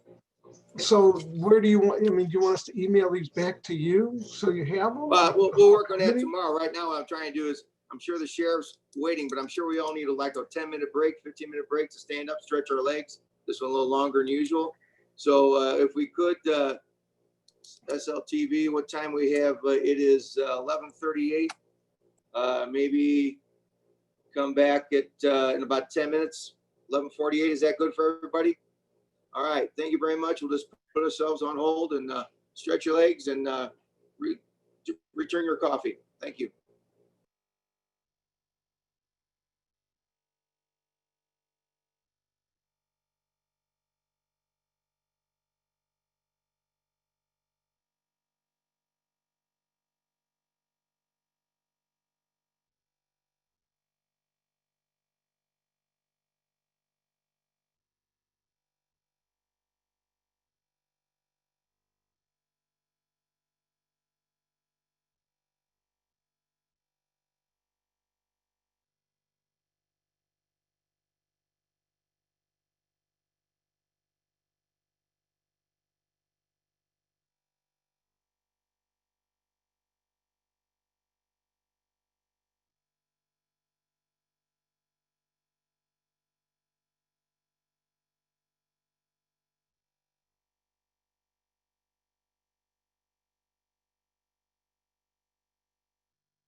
All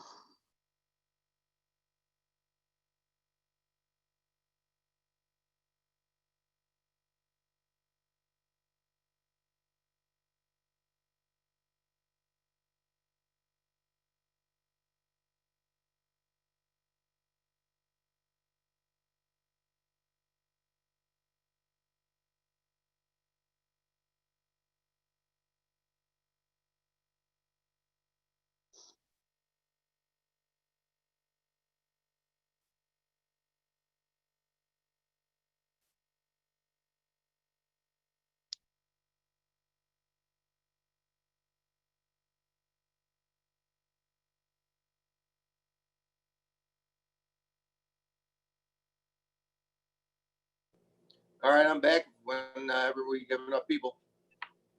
This is Alderman Valmer. I'm here.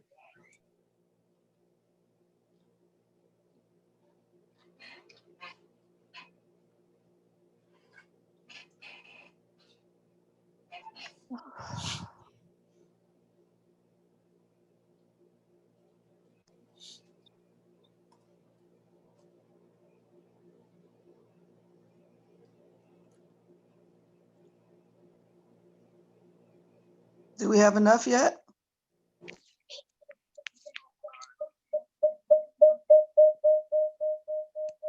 Let's see. We have you and I. Alderman Balmer, this is Shalene from STL TV. Is the next department here? Sheriff's Department. I'm trying to mute my. I saw we had a deputy somewhere.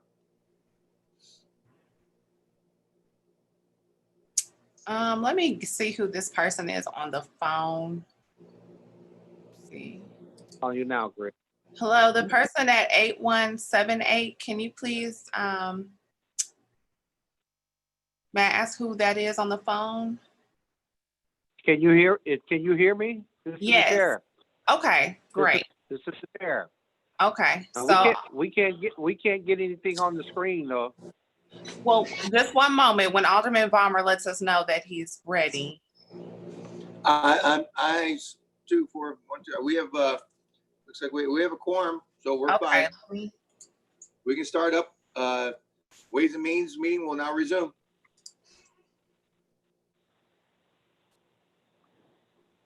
No, I can All see right. all of you all.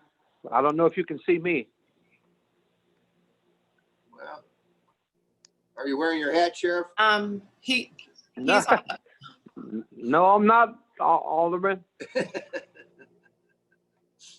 All right. I'm sitting in front of a screen though. I don't know if you guys can see me. We can hear you. That's No. the most important thing. Okay, well, I can see you guys. I'm sorry you can't see me. Probably good that you can't. You know, I don't know if I got my prettiest face on today. Well, you might pop in. Things come and go on these things. But anyhow, we are all back. Well now, Sheriff, thank you so much for deferring your time. First of all, to let the circuit attorney go first. We appreciate you being so kind. That's okay. With that, you may proceed and let us know what we can do for you. Okay, well, first of all, let me say hello to everybody. Glad to see you and glad to see that everybody is safe and healthy and no virus stuff and all that good stuff, right? Yes, sir. Everybody hear me? Okay, thank you. Then secondly, I want to thank all of the aldermen. You supported me and my staff getting a bonus, especially John Muhammad. Alderman John Muhammad, I thank you so much. Love you dearly. You're a good man. Hey, thank you so much, Sheriff. I appreciate you and your leadership for the city of St. Louis. Yeah. So now my requests have been the same that I've had for the last 3 years. This is year number 4. You know, we started off asking for more employees and money for training. And so, you know, my first year as the sheriff, the city cut my budget by $600,000 and my staff by 5. My second year, the city took all of my training money. We asked for $50,000. We got none of that. And they cut me by 2. And so since I've been in office, I've been trying to add to my staff and get a little money for training. With the last budget period that we've just gone through, I asked for 5 more employees that would have taken me up to actually 6 that would have taken me up to 171. Right now, I'm allotted 165. We only have 159. We haven't been able to hire what we need. We've been wrestling with that issue part of that due to the COVID, but we're right now at 159. We were hoping with this budget period that we would get 100 up to 171. The assessment that I've made in my staff since I've been in office, we really need 180 deputies to run the sheriff department like it needs to be ran. And I told the citizens that elected me as sheriff that we would make it a more efficient, more effective place and a safer place. I think we've done real good in keeping the courts safe. Remember through 2017 civil unrest, we had no incidents in the building. We went through the very precarious trial with Judge Greitens, with Governor Greitens 2 years ago, and now here we are with the pandemic. And I think we've adhered to all of the court orders that we've had to adhere to. We followed the instructions of the Supreme Court judge and our presiding judge, and we followed all the instructions. We've kept the building fairly safe, even though we've had 4 of our deputies come down with the actual coronavirus, but everybody is safe and sound today. I would hope that I could get those added deputies. If I could get 5 more to take me up to 171, I know it would be impossible. No need asking for the 180.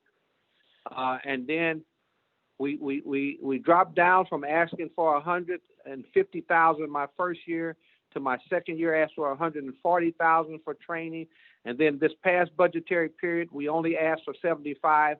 And of course, we got our budget back this time, and we got only $10,000 for training, which we shoot that up at the range, which we have to do firearm training, and that 10,000 is gone in no time. So that's all we've been given for training. And when you talk about money for training, we really need to look at training our folks in case we have to deal with an active shooter coming in the building. We need training on taser training. We need first aid training, CPR training. These are all things that we hope that we could have, during my tenure, that we could work toward. And so we've been asking for money to do these things over and over and over, but we don't seem to be able to get anywhere. I know that the pandemic is going to really cause the city some financial problems this year. So here I am. All I can do is say, hey, I'm continually asking for the personnel that I need to run the sheriff's department in a safe, effective manner that the citizens of St. Louis would feel safe when they come to the courthouse. We are doing other things these days, and the reason why we need more employees. I think all of you know that the city of St. Louis is providing security at the homeless shelters that the city has opened up.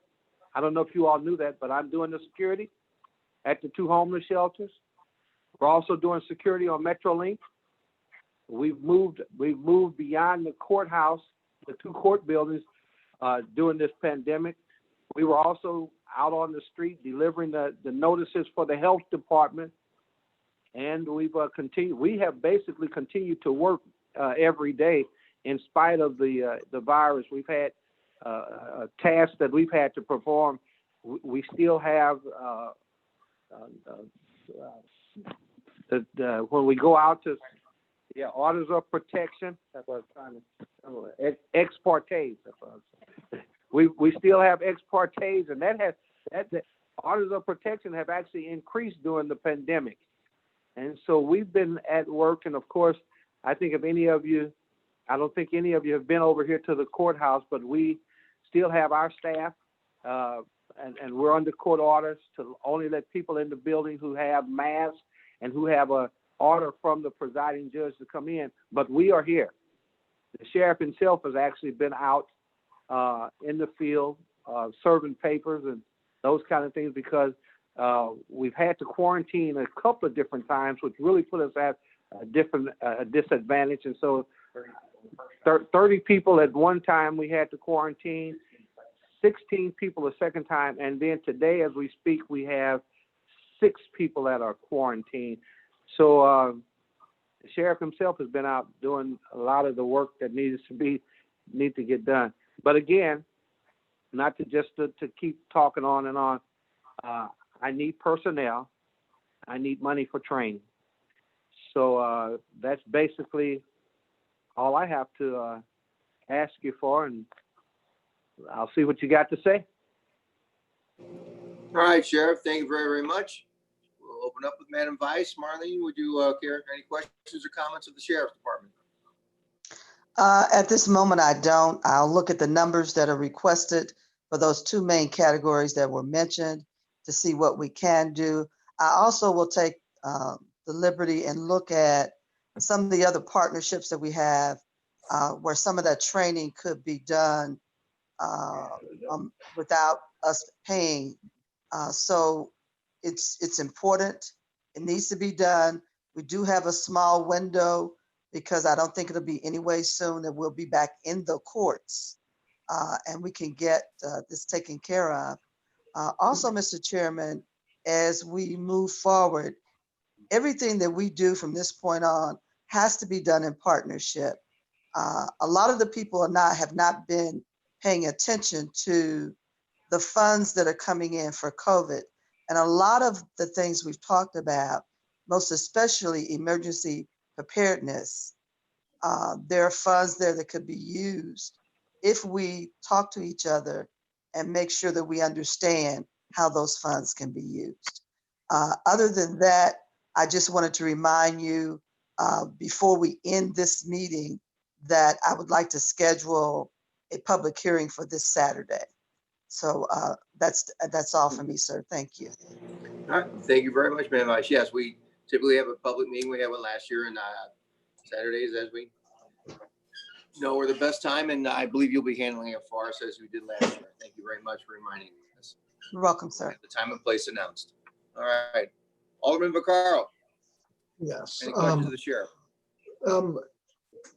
So, Sheriff, you say you got guys out sick right now with COVID, so I guess they'll return. Was that guys that were out serving papers or something, or how? I mean, or is that guys that were working in the courthouse? And then someone told me that now the city marshals have COVID, and that now we got private security working the headquarters for the police department. And you were saying that you're doing all that. I'm just curious. I can't answer that last part. I don't know what the police department is doing. We have had 4 people to test positive for the virus. 2 of those were outside service guys, so we're not sure exactly where they might have picked up the virus.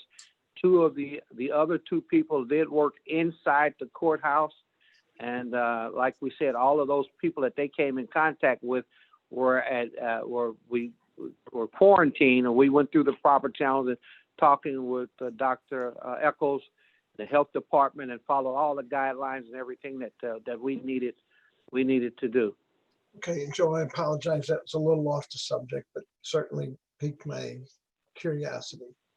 And I know you eliminated all the lower rank guys, which I had talked to you about even last year, because my concerns was by giving everybody a higher ranking, that it would definitely impact your budget, and you felt you could deal with it. You felt there was plenty there to deal with. So I know that became an issue. I guess my question, how many employees do you have right now? We have 159. And what is your full, excuse me, what is your full capacity? 106. Right now, I'm budgeted for 165. 165? Yes. Okay. And again, and the same question I'm asking everybody, keeping in mind the budget being as critical as it is, the only way to get anything in your department is to cut from another department. We don't have the opportunity to add to your department unless we cut from another department. They even in this budget took all the ward capital out to all the aldermen, which I'm fighting to restore. Can you work within the budget you have, or is there something that's absolutely critical? I mean, critical to your needs, or can you survive this year? Keeping in mind, every department's been cut. And in order for us to add to yours, we have to go somewhere else and cut. And certainly, you know, you don't want us to cut from your department to give to the prosecutor, who said that they have critical needs.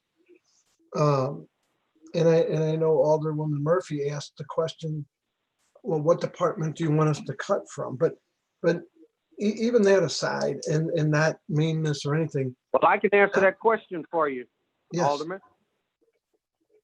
Yeah, that question was asked a couple of by Alderman Murphy, but I can answer that. I think that we were involved in transporting federal prisoners, and I think you all have heard you've heard this. And we just looked on the budget to see where public safety has asked for 12 more employees so that they can transport those federal prisoners. And we said last year, one, we think it's illegal for them to be transporting federal prisoners, first of all.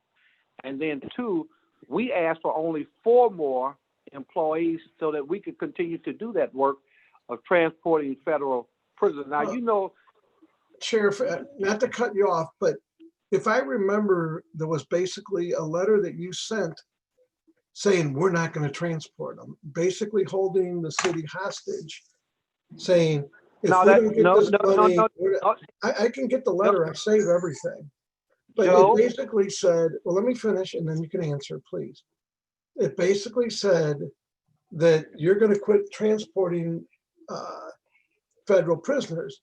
And the answer from, I believe, was the mayor's office was, okay, so what, we'll have the marshals do it. We can't sit there and be held hostage to threats or saying we're not going to do something. Our budgets are tight every year. We barely get, this year especially, even that they, like I said, they've cut out ward capital. The fire department has cuts $6.5 million in the fire department for breathing apparatuses that are critical for these guys going into fires now. They're adequate. So I'm just simply asking the budget the way it is. I'm not criticizing, I'm not picking. The budget the way it is with the 165 deputies. And I know everybody got their raises and everybody got their bonuses. Can you survive? Or is there something so critical that you can't survive on? Joe Vaccaro, I can survive. I can survive because that's what I do. We started out my first year at $90,000 in the red and short-staffed, and we survived. I'm just saying to all of my friends, all of my aldermen, that you over the years you've cut and you've cut and you've cut the sheriff department. We are at the bone.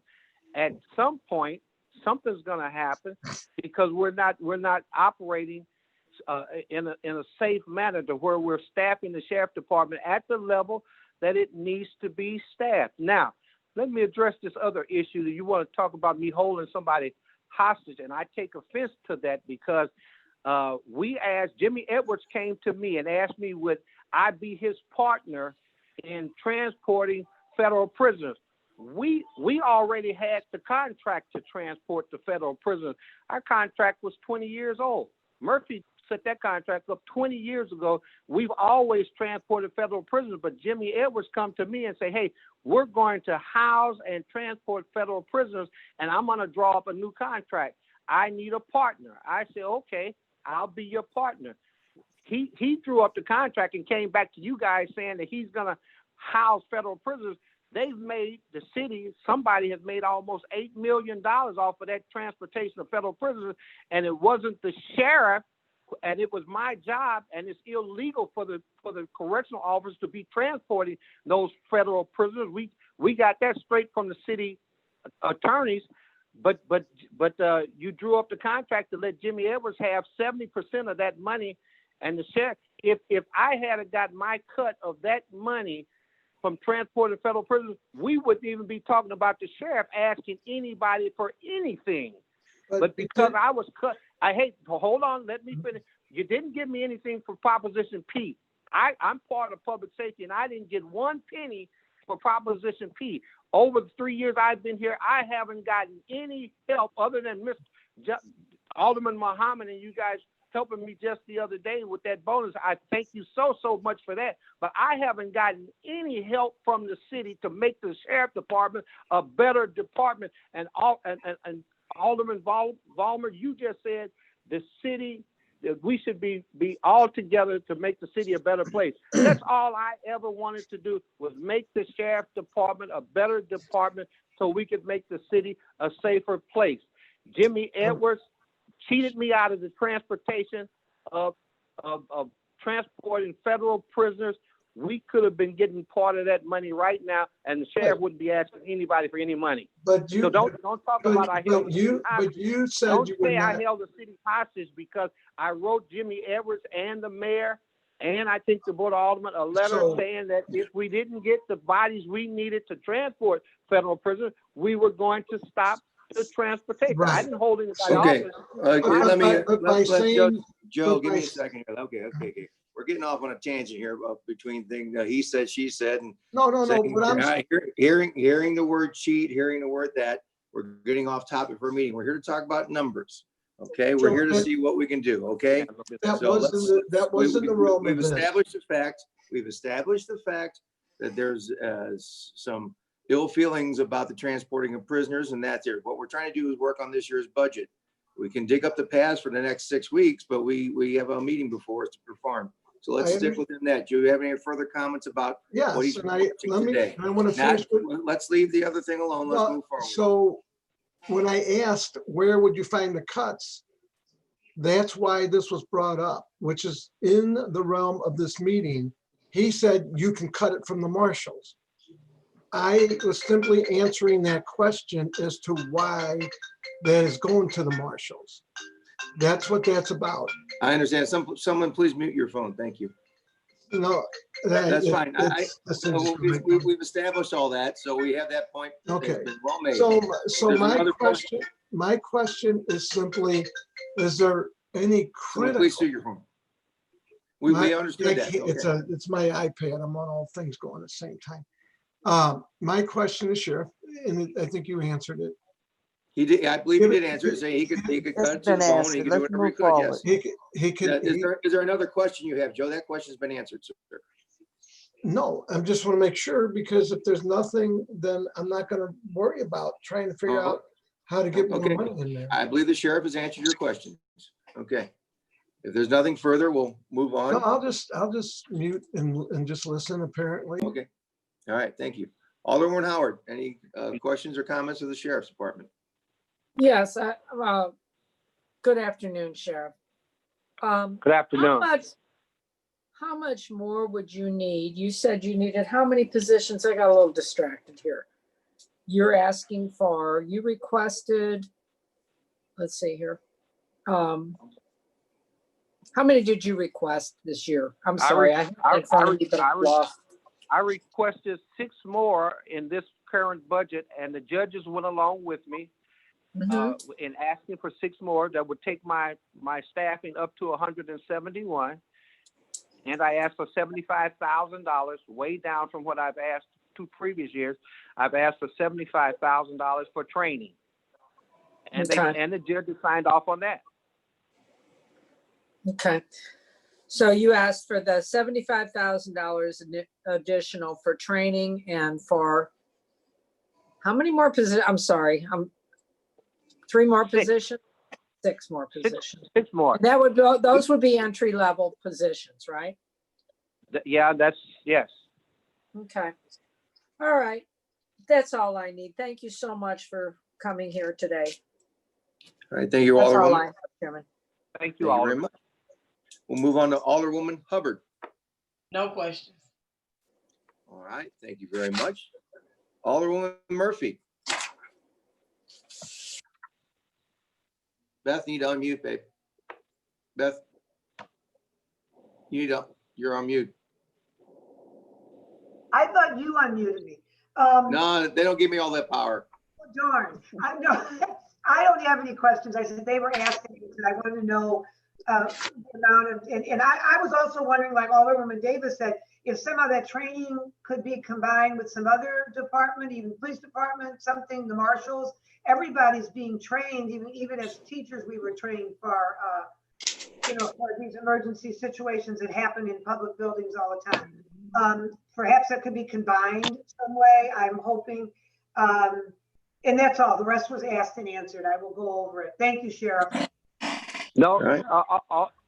Alderman, Go ahead, Sheriff. That's a great question. And yes, we're trying to work with as many folks as we can to get our job done. And we've partnered with the St. Louis Fire Department. They are actually going to, if we can get the funding, they are going to actually do some of the training for us. They're going to train my staff. So I've talked to the chief. He said there is a cost for first aid training and all of that, but they will give me that training at a much cheaper rate than we can get from Red Cross. Okay. Okay. Thank you. All right, thank you, Alderwoman Murphy. Alderwoman Spencer, Let's press see. your mute button. There you go. I had it unmuted. Okay, thank you, Mr. Chair. Thank you, Sheriff, for being here today. It looks like, okay, so your budget is, I would say, like 1%, a couple shaved off from last year.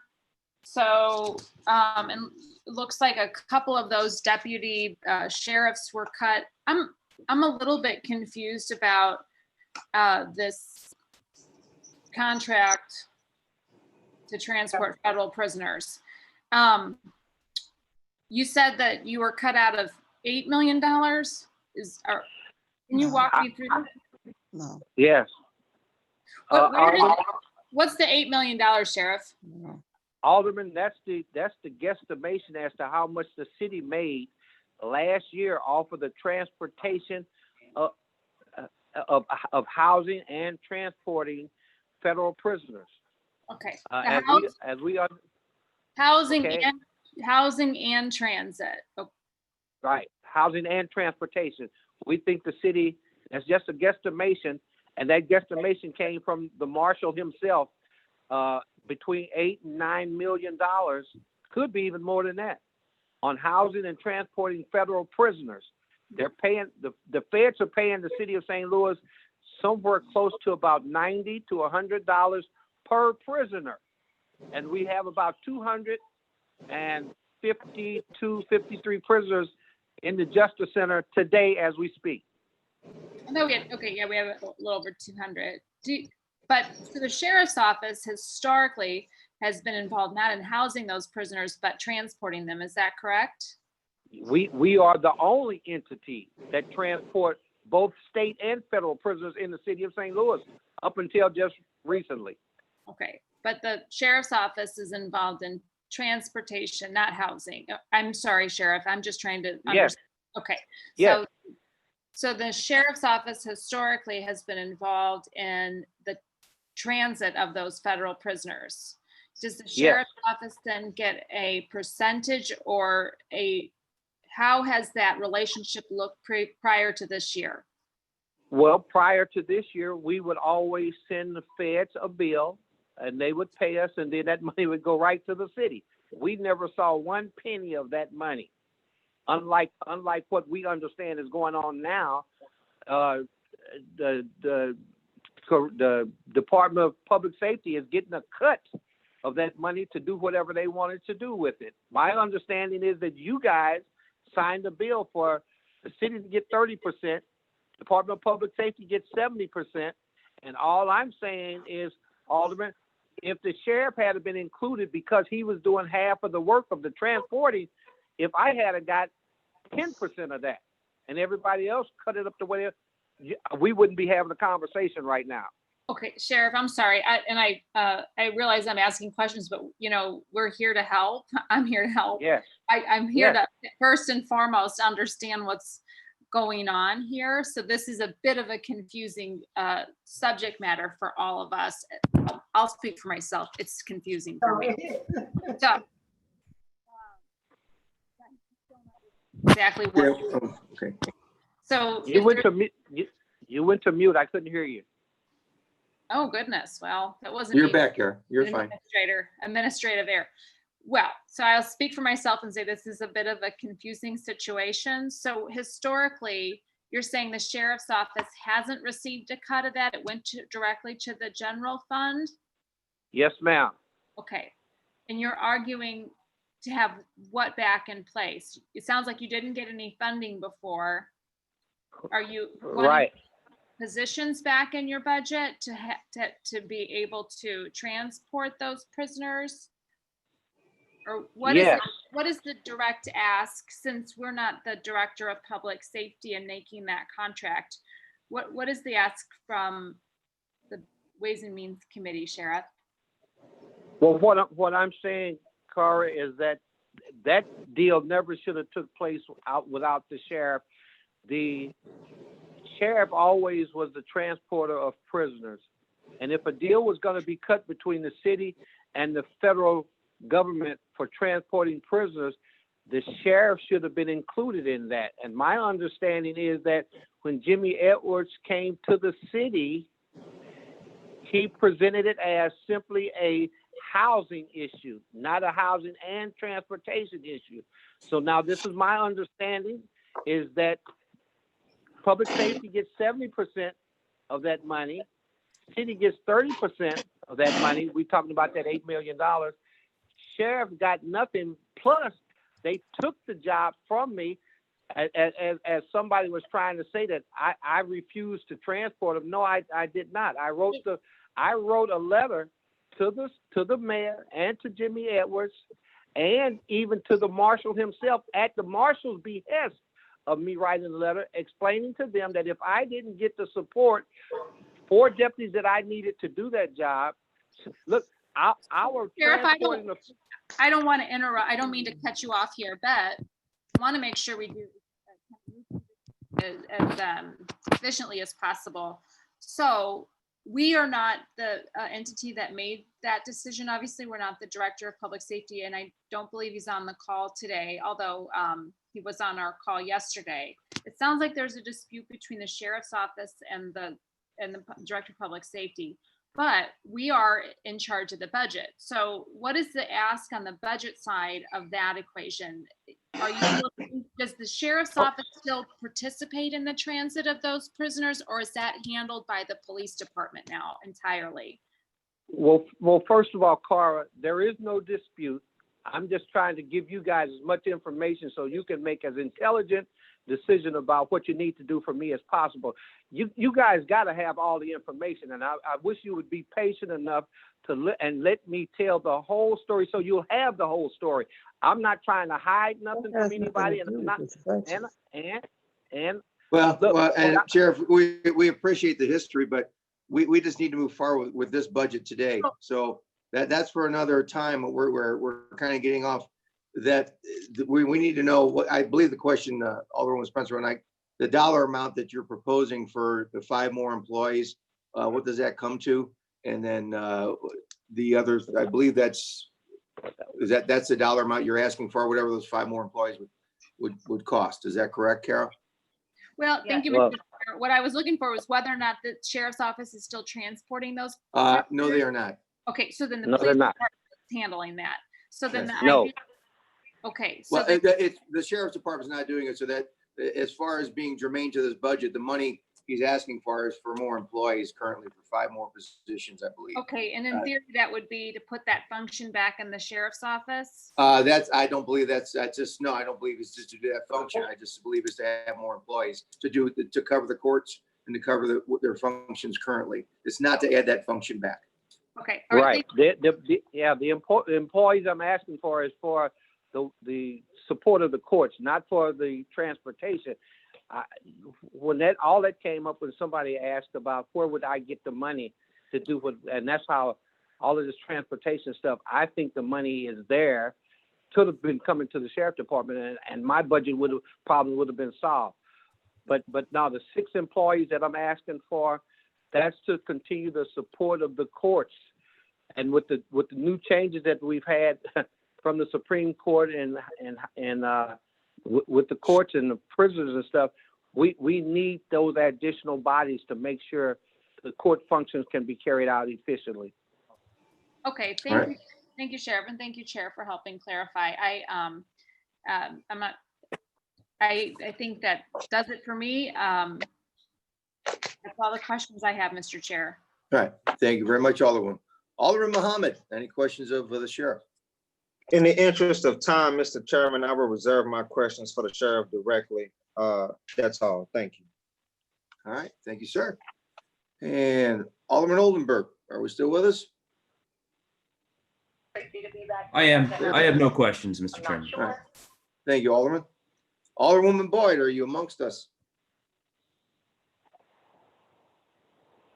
Alderwoman Boyd?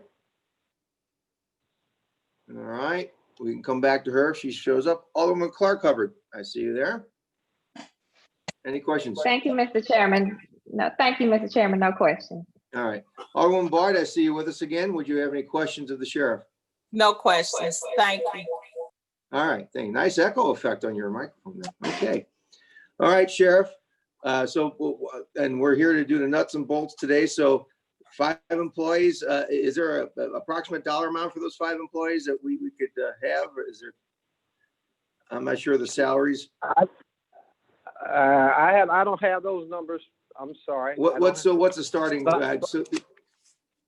what's the salary of a starting sheriff? The starting salary for a sheriff deputy is $32,600. Okay, so 5 times 32.6, guys, you all got calculators, do the math. That's what we're asking for. All right, Sheriff, I thank you for your time and for your service.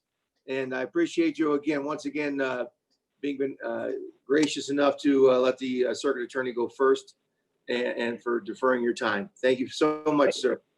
You are now excused and we all. Brother Chairman, wait, before you go, we tried to move stuff to the capital budget so that we wouldn't have this stress on the regular budget. Can anybody tell me anything about what's going on with that movement to the capital budget? Believe me, Alderman Vaccaro has been working hard on it, but we have no answers at this point. Everything we're doing is very fluid. I believe that Paul Payne is actually still waiting on another report out of Jeff City that could basically change everything we've had before us also right now.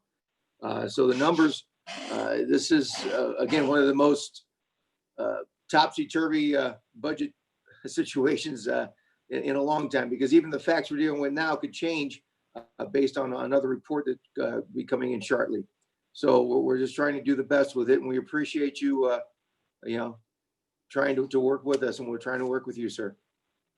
Thank you. All right, you can be excused, and we will now have the members talks amongst ourselves. Alderwoman Davis, any questions or comments?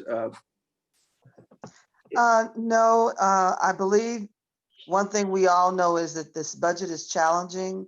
I think that we still need to do some additional homework on our part to find out where the funds are, and most especially the emergency funds, can be used to supplement some of these asks. Okay. And we Were you also need surprised to that make the sure. Prop P funds weren't being used by the sheriff? Isn't he privy to Well, this? I'm not going to say anything because the last 2 years, they haven't been used properly by several departments. Okay. And the money comes back. That's not our problem. Okay. If a department does not budget and allocate their funds and then come back to me next year, I don't have an additional $1 million for you. You Sure. had money. You should have used it. So I'm sorry, I can't have any sympathy there. Okay, all right. I'm just wondering if there's any way to educate these departments about using Prop P money as what needs to be done, it sounds like. And actually, I think there needs to be some oversight, quarterly reports, and so that they don't end up in this position again. This is the 3rd year of this. So Okay. it needs to be a better system. All right, thank you. And you'll, while I have you here, you're gonna schedule and announce a public hearing on Saturday, is that correct? I'd like to schedule it for 10 a.m. on Saturday morning. We will use the Zoom, of course, and I hope that as many members of the committee can be present for that, to listen to the All right. public. We're not there to criticize their ideas or thoughts. We're there to listen and gain additional concerns. All right, thank you so much, Madam Vice. Thank you for your time today. Okay, Alderman Vaccaro, any questions or comments before we close the meeting today? Well, comments mostly. All right, I just want to share my thoughts. The 220,000 does seem critical. And so I'm going to ask Gerard to send over. Now, they won't have numbers as to whether it's amendment 1, 2, or 3. I assume you're going to do that as you hear. well, me. okay, you're talking about. Mr. Chair, is this for the you're talking circuit about your attorney? adds and subtracts already. Right. Well, I'm just saying what my thoughts are. Okay, yeah, with that procedure will take place. Gerard, again, email me, and all the members of the committee should be Right. emailed I- your I ads, understand. subtract. Yeah, But so you'll be getting do we- those. I understand. And but- to get them back to me, I'll probably take a central point, and we'll have them all go back to Gerard Holland's office, and Gerard can, then he and I can go over. I think it's best, he's a little more technically Well, wouldn't capable than I am. it be? But we'll go over that tomorrow at the end of that Okay. meeting. That's your question or No, comment. well, sort of. I mean, I'm just going to let Gerard know what my cuts and putbacks are so he can have them pre-filled out. Because otherwise he's going to have, I'll have to download the paperwork, figure a way to upload it or fax it or do whatever. I did it from my phone. I basically just printed it off my telephone, but I understand. So I could print the form. fill it out, and then you have to just send scan it back to Gerard. I believe we need to have a paper. Not everybody has the ability to scan. I will admit I do. Okay, But all right. We'll jump off that bridge tomorrow, but we're talking about just with today, it just seemed to. well, and with the- today, and talking about today, unless somebody else, has a comment. I thought that the circuit attorney, the 220,000 was critical. Okay, we're down. We're just talking about not No. procedures of dollars, just that how things are going. But if there's any comments like the Prop P money, seems like that's not being used properly. It seems like there could be some better ways to do some of these things for these offices. But I'm just looking for general commentary. If there's anything, we're not looking. We're not looking tomorrow for we'll get to the nuts and conclusions. bolts. No, there are no conclusions today No, I'm about not- funding. I'm not. These were legitimate questions All right. about Okay. procedure. But yeah, but we'll do the procedure tomorrow. We do have the treasurer's office coming in. That shouldn't take that long tomorrow. And after that, then we'll go and we'll start our first round of cuts. And then we will not be finishing those. Again, commentary tomorrow. We'll finish those on Tuesday because we do have the public, and the public input will, I believe, be pertinent to all of us. So we don't want to finalize anything until we hear from the public. I might not be there Saturday. Saturday's a little hectic for me. Madam Vice will probably be running the meeting for us that day. But in general, if anybody has a comment or question before we close, raise your hand. Okay, Alderman Howard. Carol, you have to need on mute. Sorry. Okay. There's so much going on.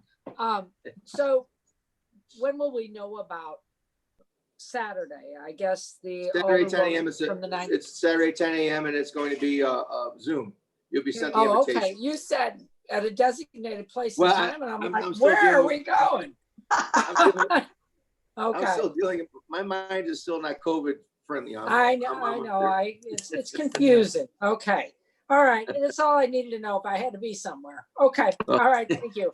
I just need to Wherever be you're here at, where you in should front be. of my Okay. computer. Okay. All That's right. where I need to be. Got it. Thank you Any so other much. questions or comments before we? All right. With that, we will make a motion to excuse all aldermen not present for necessary absence.